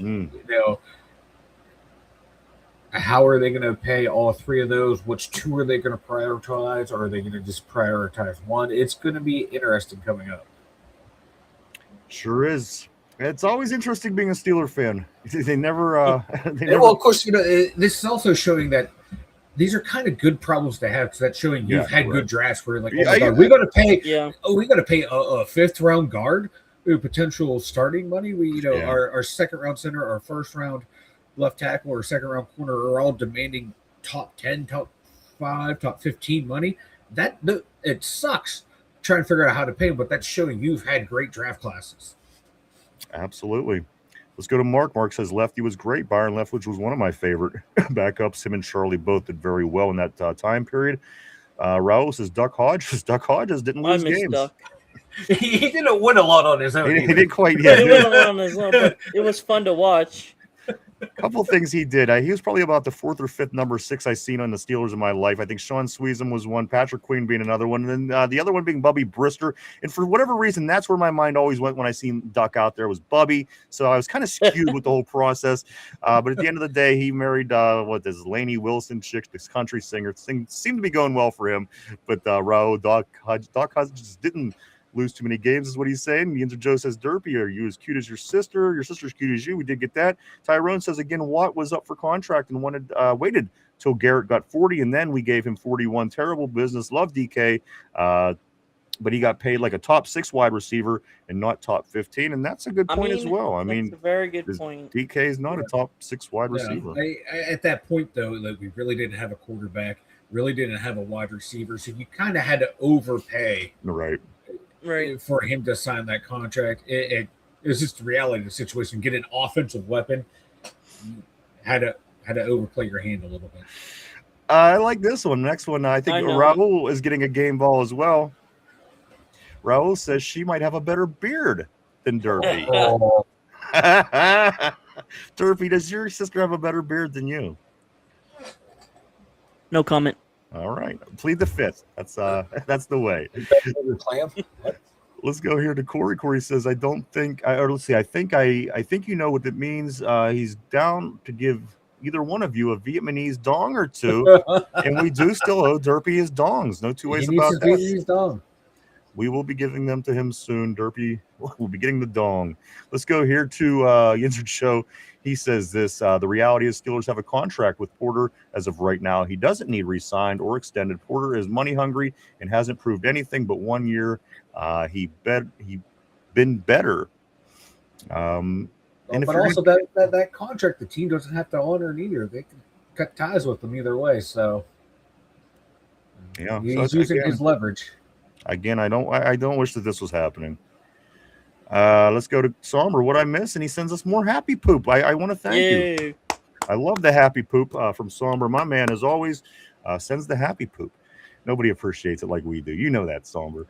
Let's continue down here to Tyrone. He says this. He had 2 good years in LOL and proves everything he needs to. No wide receiver scored a touchdown on him. He improved his tackling, and the penalties are way down. So, again, both sides, I think you could put an argument together for both sides. I know where I stand. I want my guy playing. I want it taken care of. But, again, at the end of the day, a lot of these, they're good arguments, no matter what side you're coming from. So, at the end of the day, Steeler Nation knows what they're talking about. As always, Ginger Joe says, what's your relationship? Derpy, what is your relationship status? Like, everyone wants to know. My description of my status is The description. Steelers stuck in purgatory picks. Derby said he'll go out and start finding some wild ass when the Steelers win a Super Bowl. That is where he's at. He said he has. Yep. 100%. All right. 100%. There you go. I got you, my man. Let's go here to Ty. Ty says this. He says in Yinzer Joe, that's how I know you don't know shit. Okay, so the guys are going to go back and forth with one another here. I'm not going to go through it all, but they are kind of expressing their feelings toward one another. It is there on the board if you guys want to continue to read. Let's go right here. Somber says this. Name 9 better. Name 9 better and back it with facts, not opinions. Let's see. Yeah, Yinzer Joe, name 9 better with actual facts from last season. Tyrone is calling Joe out on that. Yeah, Mike. Nothing. I'm just laughing at these guys. Okay. they're having a field day today.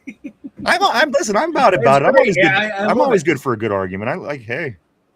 But like I said, I'm not going to do any justice by speaking their words. If you want to follow along, please do. Let's go right here. Old Duck didn't have much of an arm. LOL. Again, Joe says, "Oh my God, you guys are easy. Silly how you get so butthurt over all." Somber says, "Cop out." Exactly. Can't do it. Tyrone says, "I can. I have. It's not a cop out. Just chill, man." Again, the guys are kind of going back and forth. Somber says, anyway, let's go here. Let's go to Raul. JPJ is working on his next pass interference call. Is what Raul is saying.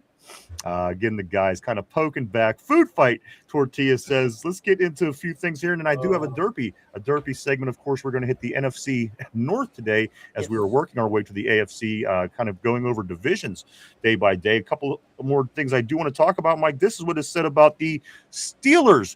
The Steelers did not have one of NFL's top 50 off-season moves per ESPN. This per ESPN, guys, the Steelers did not have one of the NFL's top 50 off-season moves. You kidding me? Keep hating ESPN. Keep hating.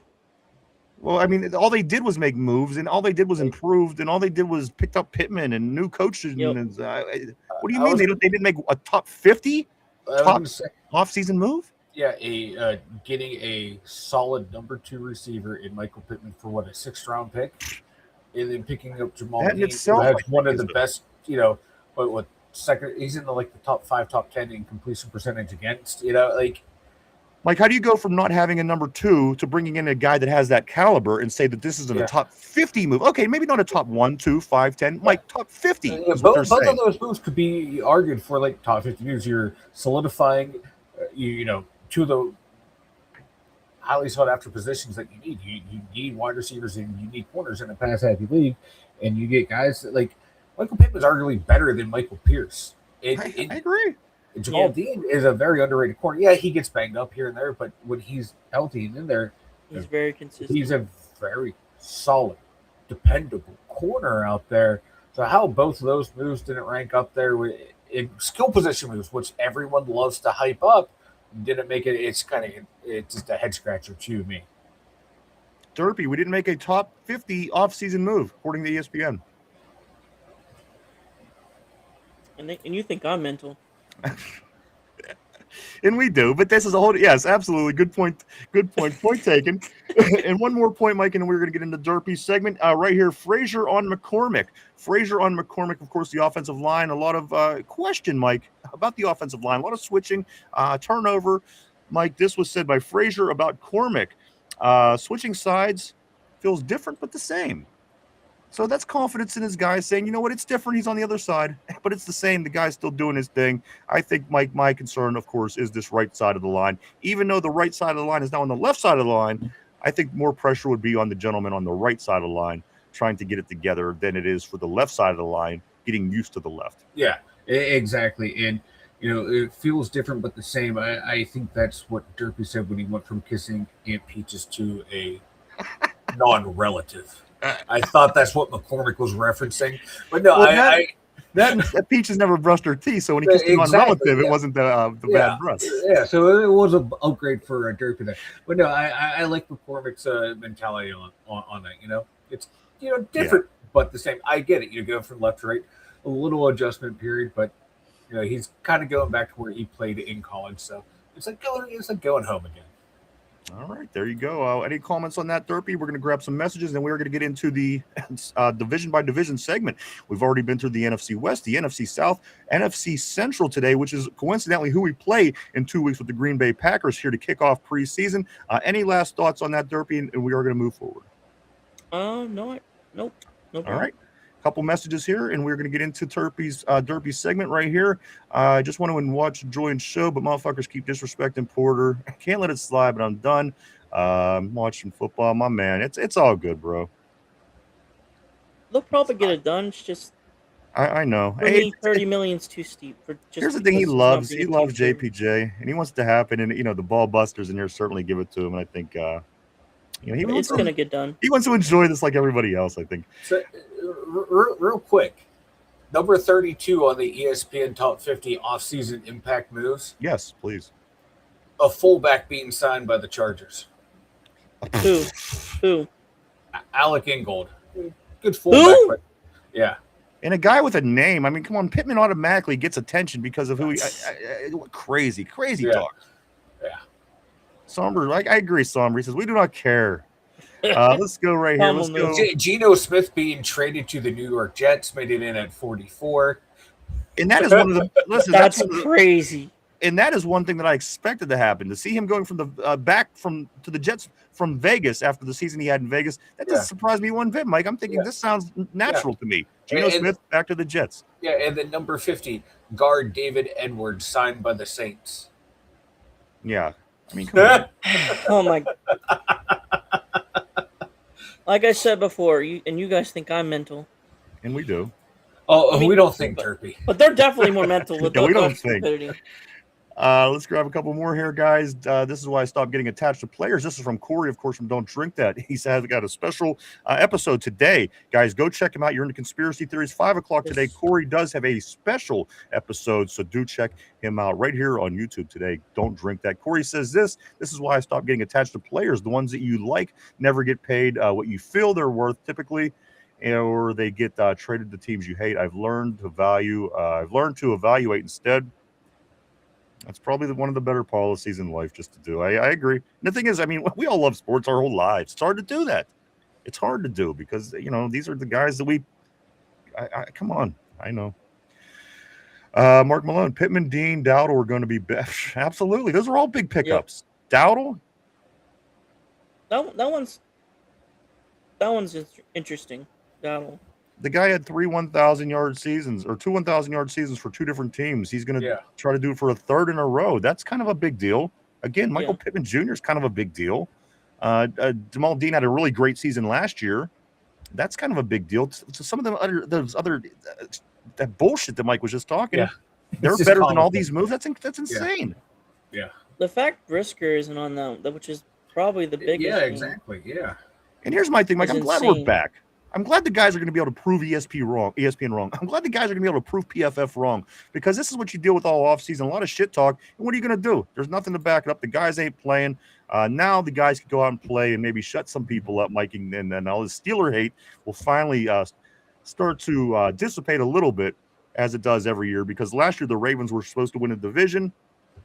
We were supposed to finish in 3rd or 4th. You see how that played out. So me personally, I can't wait for the games to get here to answer all those questions for all of us. Jen says, haters are going to hate. ESPN is as bad as PFF. Tyrone says, I'm a little worried about the Dean with his injury history and got cooked by a guy. Won't make the roster twice. Hope he does. Hope he's getting the rust off. Absolutely. We're hoping the same. Joe says, yes, I have a lot of feelings towards Porter. I was very upset about his penalties and missed tackles, but I have more feelings toward Derpy right now. Derpy. Don't make me do it. Please don't do it. I haven't eaten yet, Derpy. I haven't eaten yet, please. Let us see them, brother. If I see one of them pillows pop out today, I'm out. Let's go right here. Let's go to Tortilla. Tortilla, my man, he says this. He says, we need a switch shitter. I like that. When we do not care, Ty says Mark Malone is that wiping while holding up the other cheek. I know what you're saying. The thing is, I know what you're saying, Mark. I'm not real sure where this conversation stemmed from, but I know what you're saying, actually. Let's go to Derpy. Derpy, we're going to hit the NFC North today as we're working our way back to the AFC North. We did on Monday. We knocked out the NFC West. On Tuesday, we knocked out the NFC South. Today, we will tackle the NFC West. Tomorrow, we will wrap up the NFC. And initially in this topic, I'm intrigued by what's going on with our counterpart in the NFC. I think that it's going to be a very competitive division. I think that it's almost impossible to call at this time. Is Detroit going to play up to the level they played 2 years ago or down to the level they played last year? I think there's a lot of questions in Detroit. I think that the Bears are certainly in question now with a better quarterback, building a nice team, a new coach last year. You're certainly seeing improvement with Chicago. Green Bay, I think they're always competitive. Again, we're going to see those guys again 2 weeks from tonight. And then the Vikings, who had a really great season and then fell off when they lost their quarterback last year. Derpy, what's your thoughts on the NFC North division? Again, I think that could be a very competitive division and almost impossible to predict at this point. As insanely as it sounds, I think the Bears have the most promise. That is insane, but again, I mean, it's a valid argument. The Vikings, I'm not so sure on, regardless if they have, what's his name, JJ, right? Well, it's going to be Kyler Murray more than likely. Kyler Murray. Okay, yeah, Kyler Murray. Yeah. I mean, does that change Even things? I wanted in the beginning, I don't see it working for the Vikings. I mean, here's the thing. They were really down last year. The year before, they were really up. If they find a happy medium, which a Kyler Murray might be able to bring to this team, this could put them in the middle of things. But again, at the end of the day, 2 years ago, they were, what they have, 14, 15, 16 wins. It was something insane. And then last year, of course, after losing their quarterback to Seattle, who ended up winning the Super Bowl, it was the total polar opposite once they got their young quarterback into that lineup. So, again, Kyler Murray, I think, is kind of the question. He's kind of the X factor with Minnesota, Mike. Sorry. No, I'm sorry, Derby. Kyler Murray, if Kevin O'Connell can get anything out of him, I'm not saying like reinvent him the way he did Sam Darnold, but Kyler Murray has talent, but I just don't know if his arm is going to hold up the entire season. It looks like he's starting to lose some of that fastball on his arm. And J.J. McCarthy, I'm sorry, it was just I think it was a terrible pick. And then quarterback hunting and free agency tells me that they think it wasn't a good pick. I think Minnesota's in for a fall again this year. All right. I was gonna say the Lions and the Packers are interesting because their QBs. I mean, they have their guys, but like, how many years, how many shots are they gonna? You know what I mean? Yeah. They're willing to give them. The thing about Green Bay, I kind of see them improving a little bit every year. Every time I think they're down and out, they have a good season. I mean, a good enough season. And they're about to have Parsons back, so. Who is? The Packers. They're gonna have Parsons back, I believe. Yeah, they got Parsons, coming back. They didn't really have him fully ready last season when they got him, so. And then again, you've seen the Packers last year, Mike. We played them. They were our oddball team, Derpy. And you know what? They handled us. So again, at the end of the day, I think the Packers are a little better than perceived. I think if they get a little bit better, they're going to be able to run in that division. However, pound for pound, I would like to say I see Detroit winning. But the big fall off last year really scares me, Mike, making that decision, making that prediction, Derpy. Pound for pound, players for skilled players for everything has me wanting to pick Detroit. But just kind of what happened at the division last year, it really threw me for a loop. And it's almost impossible for me to place my division right now. Derpy, who do you got finished in first? Chicago? As insane as it sounds, I actually do. Okay, no, fair enough. Who do you like coming in second in that in the NFC North? The Green Bay Packers. So you like Chicago, Green Bay, and then I'm guessing that you're probably taking Minnesota to finish last in the division, and then that would put, of course, the Lions in third. Yes. Mike, what's your overall take on the NFC North, our counterparts? I hate to say this, but I kind of agree with Derpy. I think the Bears pull it out this year to win that division. I know they had like their well, their second corner, it might be the weakest player on their team, Tyreek Stevenson. Yeah. But I like everything else about that defense and that offense. Caleb Williams came on strong last year. Him and Ben Johnson are working well together. They got more weapons on the offense. That offensive line, they retooled it last year. I think it's their year to take the division. I have Minnesota finishing dead last. Now, between the Packers and the Lions, for me, it's a toss-up. Yeah. Like, I know Jordan Love, a lot of people love him. They just like, oh, you got to look at the analytics. They don't pay attention to the stats a whole lot with him. I like him, but I don't think he's a top guy like a lot of That's what I'm saying, Mike. tend to think about him. And he does miss games here and there. But Detroit, they're a team that, got so close and then they collapsed in the playoffs and haven't gotten back to that level since. So for me, it's a toss-up between who's going to finish second, and I don't know who out of that two. I might take Detroit just because I think they're the overall better team. I think they might have the best roster in the NFC North, but I think the Bears are a better team, if that makes sense. I think they play their system better than Detroit is right now, because Detroit, they just find a way to shoot themselves in the dick. So I assume that you're both saying that Chicago is due for their once a year decade, good successful run. Of course, they don't come often. They come about once every 10 years. One time they managed to get it done back in '85. A couple other times they made some good runs, and it just didn't play out for them. So I think the guys here on the board they're leaning towards Chicago's to have their due. Me, I'm going to go with the team that I think has the best roster. I think that the Detroit Lions. I listen, and this is going off of nothing. They have no history of rebounding ever. I'm going to say that I'm going with Detroit in hopes that they rebound. I think that they do top to bottom have the best roster. Number 2 in the NFC North, it's going to come down to Green Bay and Chicago. I think it's going to come down to the end of the season. Whichever team wins maybe the last match between one another, or how the last couple weeks play out, is going to decide how number 2 goes. The other team, of course, being 3, and nobody really is giving Minnesota a chance. Neither am I. Once the Super Bowl winning quarterback from last year, Sam Darnold, left, it was a totally different team. I'm not saying Sam Darnold's Tom Brady or Joe Montana. I'm just saying it is what it is. It's what I observed. For that reason, I have Minnesota in 4th. I have Green Bay and Chicago fighting between each other for 2nd and 3rd. And I'm going to stick with Detroit again, based off of nothing whatsoever, besides they have a pretty nice roster. So that, guys, Derpy, your final thoughts on the NFC North. And then tomorrow we are into the NFC East, team that's got a bunch of certainly big names when it comes to a division. That's tomorrow. Derpy, wrap up NFC North. I think it's Chicago's year. I mean, all right, just based off of what Caleb showed in the playoffs and what's coming back and what they added.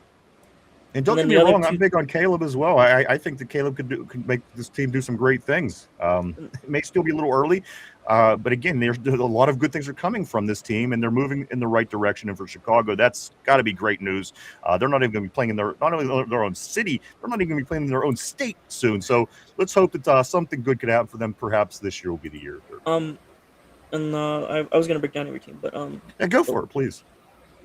The Lions and the Packers, like I said, though, basically, I don't know how many years or shots Love and Goff have, if you know what I'm saying. Like, because the Packers are no joke, just like us. They're no joke. They want to win, and they've given a lot of opportunities for Love, regardless if they think he's the guy or not. And then Goff, he to me, he's a system guy, but he's not really I agree. A clutch or a guy that's gonna win you the game, in my opinion. He's the quarterback that led his team to the lowest point total in a Super Bowl. He led the Rams had 3 points that one year. I'm sorry, go ahead, Derby. And then the Vikings finally, I don't know what they're gonna do at quarterback. So they have a midget and then they have a cheater, but hey, it is what it is. You know what, to see Kyler Murray in a different team, different uniform is just going to be odd to me. And again, he has weapons, he has receivers in Minnesota. Their defense is good, so maybe this team doesn't finish last. But all 3 of us here on the show do have Minnesota in the basement. Wrapping that up, then Derpy. Who else? Anybody else? No, I'm good. That's what I really think strongly is that I don't know how many years Love and Goff have personally. All right, now, hey, good. We enjoy the segment. Great. Thank you for the idea, the great work. Derpy will finish out the NFC tomorrow, and then next week we will get into the AFC, working our way back to the AFC North. So Derpy saying Chicago is taking this division. I am taking Detroit, and Mike is taking Chicago as well. So we will see. Let's grab some more messages, Mike, and then we are going to get to the question of the day. Let's continue on some messages right about here. See where we're at. All right, right here. Tortilla says this, Derpy, you got 2 bombs he can drop on us like we hit Japan. Somber says, y'all see JJ McCarthy and Murray are going at it. Did you see this one, Derpy, in regards to the NFC North? McCarthy and Murray, guess they got into a scuffle. A little scuffle up there. That's what Somber's saying. Corey says this. He says, fun fact, my wife told me happy medium is around 6 inches. Hey, couple more inches. I'm in there, baby. Yeah. For real, Somber says, yeah, I'll put the clip in the GC when I find it. Yinzer Joe says, Derpy, if you don't get your dong from Ryan, I got one for you. Whoa! Hey, now. Let's go right here. Mark says this, Detroit really needs another corner. They do, for sure. Yeah. Hey, you know what? Beanie Bishop is out there, guys. I'm just saying. I know what Mark is saying, obviously, but I'm not gonna water. Beanie's there, baby. I'm not gonna water that plant. Hey, he has more career interceptions than Joey, so therefore he's the better corner. At the end of the day, he does. So does Beanie Bishop deserve top 5 cornerback money? Top 1 money. See what I'm saying? He has 4. This is the sexy stat that everyone's talking about. These interceptions. Let's go right here. Let's go to Joe. Joe says, I'm not gay, but if I was, I'd carry a picture of Derpy in my wallet. Hey, brother, it's not about gay or straight when it comes to Derpy. You just carry that thing in your wallet. Yes. Let's go here to Somber. Somber says Murray's first pass yesterday was a 60-yard bomb to Jordan Addison, also a Pitt guy, for a touchdown. So it's going to be interesting. It's going to be interesting to see what happens because, again, they were very good 2 seasons ago. I think they got 14, 15 wins perhaps. And then last year, totally shit in the bed while their quarterback went on to win a Super Bowl elsewhere. So we will see how that plays out. I also want to see how this website plays out as well. Mike, why don't you tell everybody about it? The2wyinzers.com. Check it out, everyone. Yesterday, I posted an article about I think 7 or 8 talking points about the first 2 days of camp. So check it out. I'll have a new one up tomorrow for Friday for us. I'm trying to do it every Monday, Wednesday, Friday going forward throughout the season. So check it out at the2wyinzers.com for the top stories. We got the merch store over there. We got all of our social media links over there. So check it out, guys. So let's get into this question of the day. Do go check out the website. Lots of cool stuff over there. Mike does put a lot of work into it. The guys do put a lot of, they do contribute a lot to it. Do go check out the website, www.the2wyinzers.com. That's www.the2wyinzers.com. Question of the day time. Put on your thinking hats, fellas. Everybody on the board. Vegas says the Scarlet King is back. Vegas, what's up, brother? Great seeing Vegas. All the way from Las Vegas in the house. My man, always great seeing you, sir. I know he's ready for football season as day 2 of camp wraps up today in St. Vincent College in Latrobe in Westmoreland County, Western Pennsylvania. The third practice tomorrow. The parking lots do open up at 8:15. The gates open up at 8:30. Practice starts roughly 11:20. Make sure to register. If you don't, you're going to have to do it before you go in. Guys, go to Steelers.com or Ticketmaster. Get registered. It's free for everybody. Get that taken care of before you head down. As Mike, they're halfway through the first week of camp. 2 days down, 2 days to go. They'll be off Sunday and back at it Monday with pads. So, guys, we're taking off. We're 2 weeks away from the Packers. We are 45 days away from kicking off the home opener against the Atlanta Falcons. Guys, so much. It's happening so fast. Let's get to this question of the day. Derpy, Mike, everyone at home, everybody on the board, get your thinking hats on. Here we go.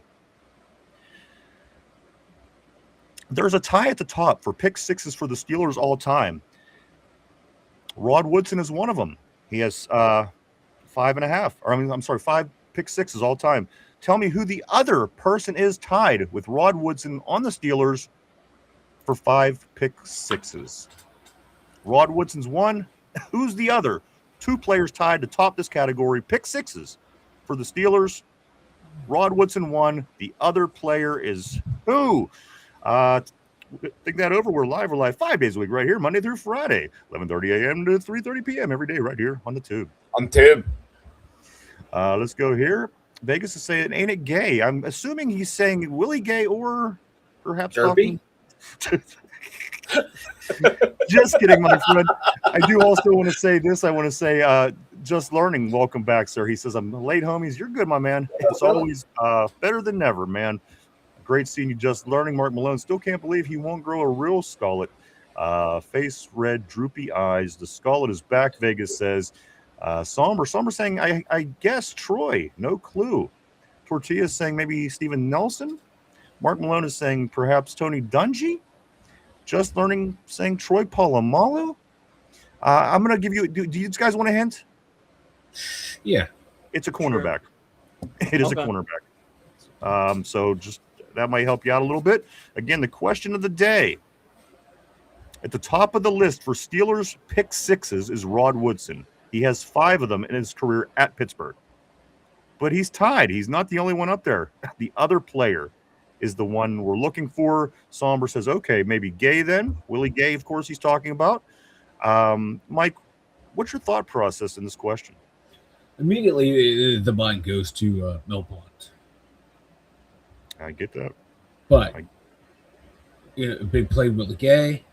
I'm going, just because I love him, I'm going to Deshae Townsend. Deshae. 2 days this week, Mike, you went with the Deshae Townsend. Yeah, I love me some Deshae Townsend. I was a Deshae Townsend fan.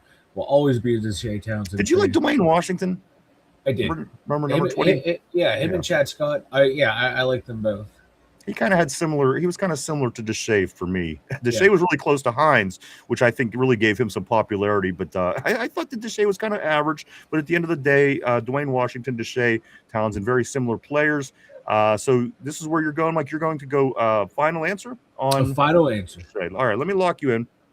Mike, you were locking Derpy. What's your thought process here? Again, the question is, Rod Woodson has 5 pick sixes for the Steelers, but that's tied for the top with this player. Mike is saying Deshae Townsend. Different answers on the board. I'm seeing Gay. I'm seeing Ike. I'm seeing Troy. The list goes on here, guys. As a matter of fact, I'm seeing also up here Nelson, Dungy. Derpy, what's your thought? The hint is it is a cornerback. Well, it has to be a Super Bowl defense, right? Wouldn't you think? I don't know. The hint is it was a cornerback. Tied with Rod Woodson for most pick sixes as a Steeler with 5. You want another hint? He was mentioned. So if that helps you out at all, I don't know if it's Mike, I don't know if it's the board. The correct answer is out there. What do you think? I'm going to go Willie Gay. Willie Gay. And is this your final answer? Yes. All right. I'm going to lock Derpy in. Derpy. Gay. There we go. Hit you sometime. You're good. That was a good one. Steel DNA. You know what? I'm giving Steel DNA a game ball. He says, is he black or white? Let me try to figure this out. He's one of the leaders in pick sixes. I'm listen. I'm not gonna give any more hints. I'm just gonna say, use your imagination. I lean toward he's probably black. I'm just saying. With that being said, let's look at some more guys here. Mel is being said. Willie Gay is being said. Guys, so Derpy, you're going Willie. Mike, Deshae, bunch of different answers. All right, guys, one more time. The question of the day is this: 2 Steelers. It's Artie Burns. Two Steelers are tied at the top, all-time pick six leaders. Rod Woodson being one of them. He did it 5 times, and this player also did it 5 times. The correct answer is Willie Gay. Big play, Willie Gay. Big play, Willie Gay, baby. Him and Rod Woodson, if you can believe that. 5 pick sixes as a Steeler. That is the correct answer. Great job on the board, guys. I do want to say welcome to Steel DNA. Welcome to the show. Glad to have you on the terrible board. What's that, Derpy? 13. What's Tortilla up to now? He said that means JPJ's Damn. Damn, brother. Poor Ty. So does that mean he's now on Team White? Who? Joey. JPJ. Can we claim him for Team White? With Cooper DeJean. We gotta have a meeting about this. I don't know. we gotta figure this out. Get Richard Mendenhall on the phone. yeah. For sure, we gotta talk. Let's see.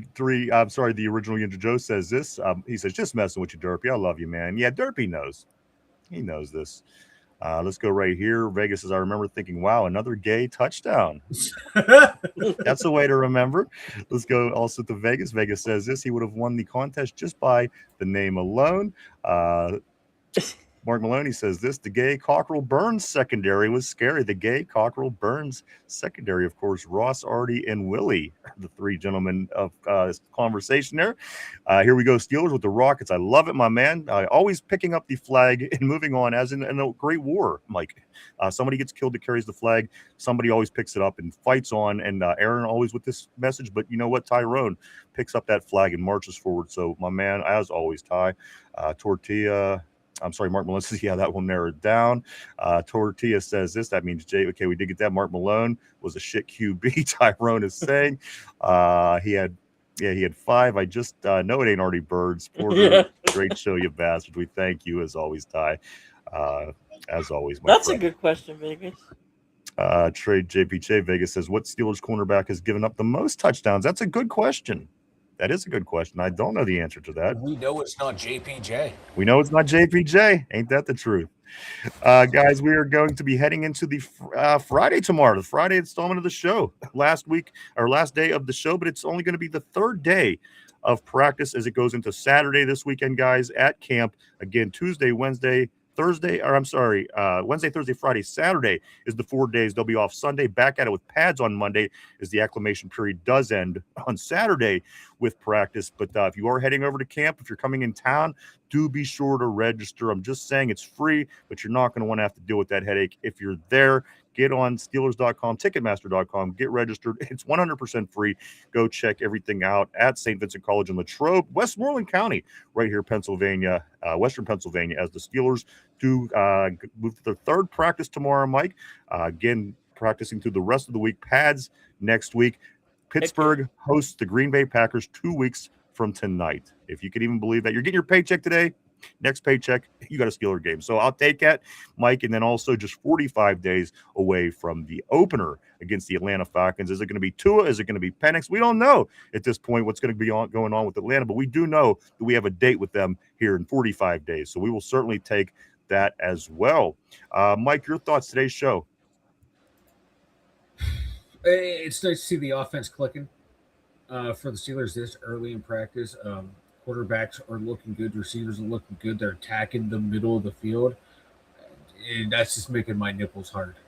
It's nice to see that that's happening. I'm liking how Aaron is targeting Roman, trying to get that chemistry. I like that a lot, actually. I'm loving that. I'm liking what they're doing. One thing you're not going to find, Mike, is much tape of Aaron throwing the ball to Roman last year. So if anything, that's play to our advantage. Not a lot out there. Not a lot out there. Right. I like how they're rotating the offensive line still through getting guys comfortable in different spots. Like Fatanu and Frazier, the only guys who have not moved from their spots. Everyone else is kind of moving around a little bit, getting a little taste of the action. So I like the way they're working that in. And a lot of things I noticed, a lot of the coaches really, really hands-on. The old staff was too, but there seems to be more coaches there, more hands-on, high tempo, high paced. I'm like that. Hopefully that will help us get into a faster start this year. All right. Again, guys, we'll be hit tomorrow with the fresh show. Guys, all the new stuff coming out as it is happening tomorrow with day 3 of camp. Also, we're going to be wrapping up Derpy's NFC segment tomorrow. That's coming also. Lots of stuff coming up, guys, as we are heading into this weekend, and it's going fast, guys. It's going to be Steelers season before you know it. A few things before we do wrap things up for the day. The Pittsburgh Pirates starting a new series, Tyrone, against your team, the Reds, in Cincinnati. It's a 4-game set for the Buccos and the Reds. This starts tonight. It's 7-10, game 1 of 4. Also, I do want to say this, Mike. I did mention Duquesne Pilsner, as you do see in the background. If you are new to the show, Duquesne Pilsner is available in 6 and 12 packs at Giant Eagle and wherever cases are sold. The guys at Duquesne Pilsner, right here in Pittsburgh, they do a lot with us during the season as far as promoting one another. Guys, get yourself some Duquesne Pilsner. If you're not a big drinker, that's fine. You can even go to online, go on social media, and find Duquesne Pilsner. Hit the follow button. Support the guys. I'm sure they would appreciate it. We always have Duquesne Pilsner here on tap in the studio for any event that does come along. Mike, made right here in Western Pennsylvania, and it says on the can, grab a Duke. Grab Duke. Also, if you are looking... Hold on one sec, Derp. And also, if you are looking for Duquesne Pilsner online, you could also find us as well. We're all over social media. You can find us on Facebook, formerly known as Twitter, Instagram, Threads, and even TikTok. If you haven't yet today, do hit the like button down below. It's all free. Hit the like button, hit the sub, hit the share, leave a comment. It all helps us out in the algorithm, guys. We do appreciate it. And again, everything is 100% free. Derp, yeah, what's up, brother? I was just gonna say, grab a Duke, be responsible, and nobody wants to be a Tony Romo. That's true. You don't want to be like Tony Romo, because I watched that video. # free Romo. # free Romo. I seen his man. I seen his mugshot. He's a turd, man. Tony Romo's always been a turd to me. I don't know why. I'm on T, brother. I'm on T Romo on this one. My man passed that thing with flying colors. Let me see. Let me grab a couple of messages. I do. Don't want to leave anybody out, guys. Right here, Vegas. I know it ain't already Burns. Great show. Trey JPJ. Vegas says, what Steelers quarterback has given up the most touchdowns? That one I'm going to have to work on. I'm going to look that up later. Tyrone says, Vegas. I know it ain't Porter. Vegas says this. Please don't ask if there will be an injury. We do it week by week. Unfortunately, it seems to be my fault. We'll see. We'll see. Under the new coaching staff, maybe we might make some adjustments as well, Mike, to try to save the safety of our players, because, of course, everybody knows that the universe is working directly with that particular question that I do ask on Fridays of Steeler weekends. Let's go here to Just Learning. Just Learning says, going to a Vegas concert tomorrow, AC/DC. That's awesome, Nice. dude. Enjoy yourself. Some Angus Young, some AC/DC. That's going to be a good time. Vegas says, have some fun, Just. Of course, yes, brother. He says in return, Vegas says it's going to be 112 degrees there tomorrow. Still nice here, guys. 81 degrees right now, and it's already been a couple hours since camp's been over. That's nice weather for the end of July in Western PA. Just Learning that they have pot shops in Vegas. Yes, all over Vegas says the guy's taking care of the important stuff. I know that. So we hope that you have a great time at the concert. If we don't talk to you tomorrow before you do, go enjoy yourself. Stay safe, my friend, and enjoy some AC/DC. Derpy, your thoughts today's show? Great as always. Still love hanging with you guys and talking Steelers. You're part of the team, brother. And Somber, I believe he deserves a game ball, right? Somber, all right. What the hell? We'll give Somber a game. Yeah, I think he did get a game ball today. Yes. Guys, I also do want to say this. We'll be back tomorrow at our regular time to do it all over again. Practice starts at 11:20, roughly. Again, so we'll be here to touch on every new thing that comes out and everything that comes out between now and then. We hope to see you then. We'll be back tomorrow.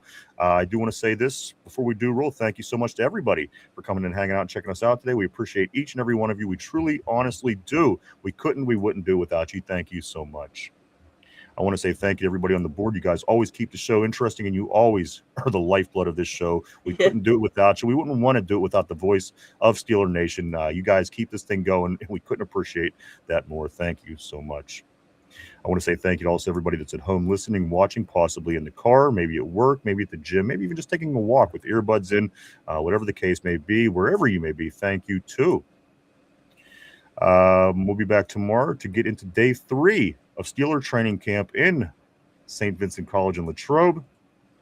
So much going on with our Steelers. And tomorrow when we come back, we're going to be less than 2 weeks from a Steeler preseason game. So keep that in mind. We've gone. It's 199 days since the last game we played, guys. It's gone fast. Eventful, but fast. So we'll be back tomorrow to get into everything. Let me just take a quick look, make sure I'm not forgetting anything on my end here. I think it's good. Buccos tonight, 7:10. Steelers back at it tomorrow. Pads next week. We'll be here ready for it all, as we are all year round here at the Two Dumb Yinzers Show. Let me ask you one more time, spinning around the horn. Anybody have anything before we roll? Speak now, forever hold your peace. Nope. All right. Here we go, Steelers. Here we go. All right, gentlemen. Thank you so much for Derpy, for Finch, for RB, for Chop, for Mike, for Vanilla Thunder, for myself, the Two Dumb Yinzers. Everybody have a great Thursday.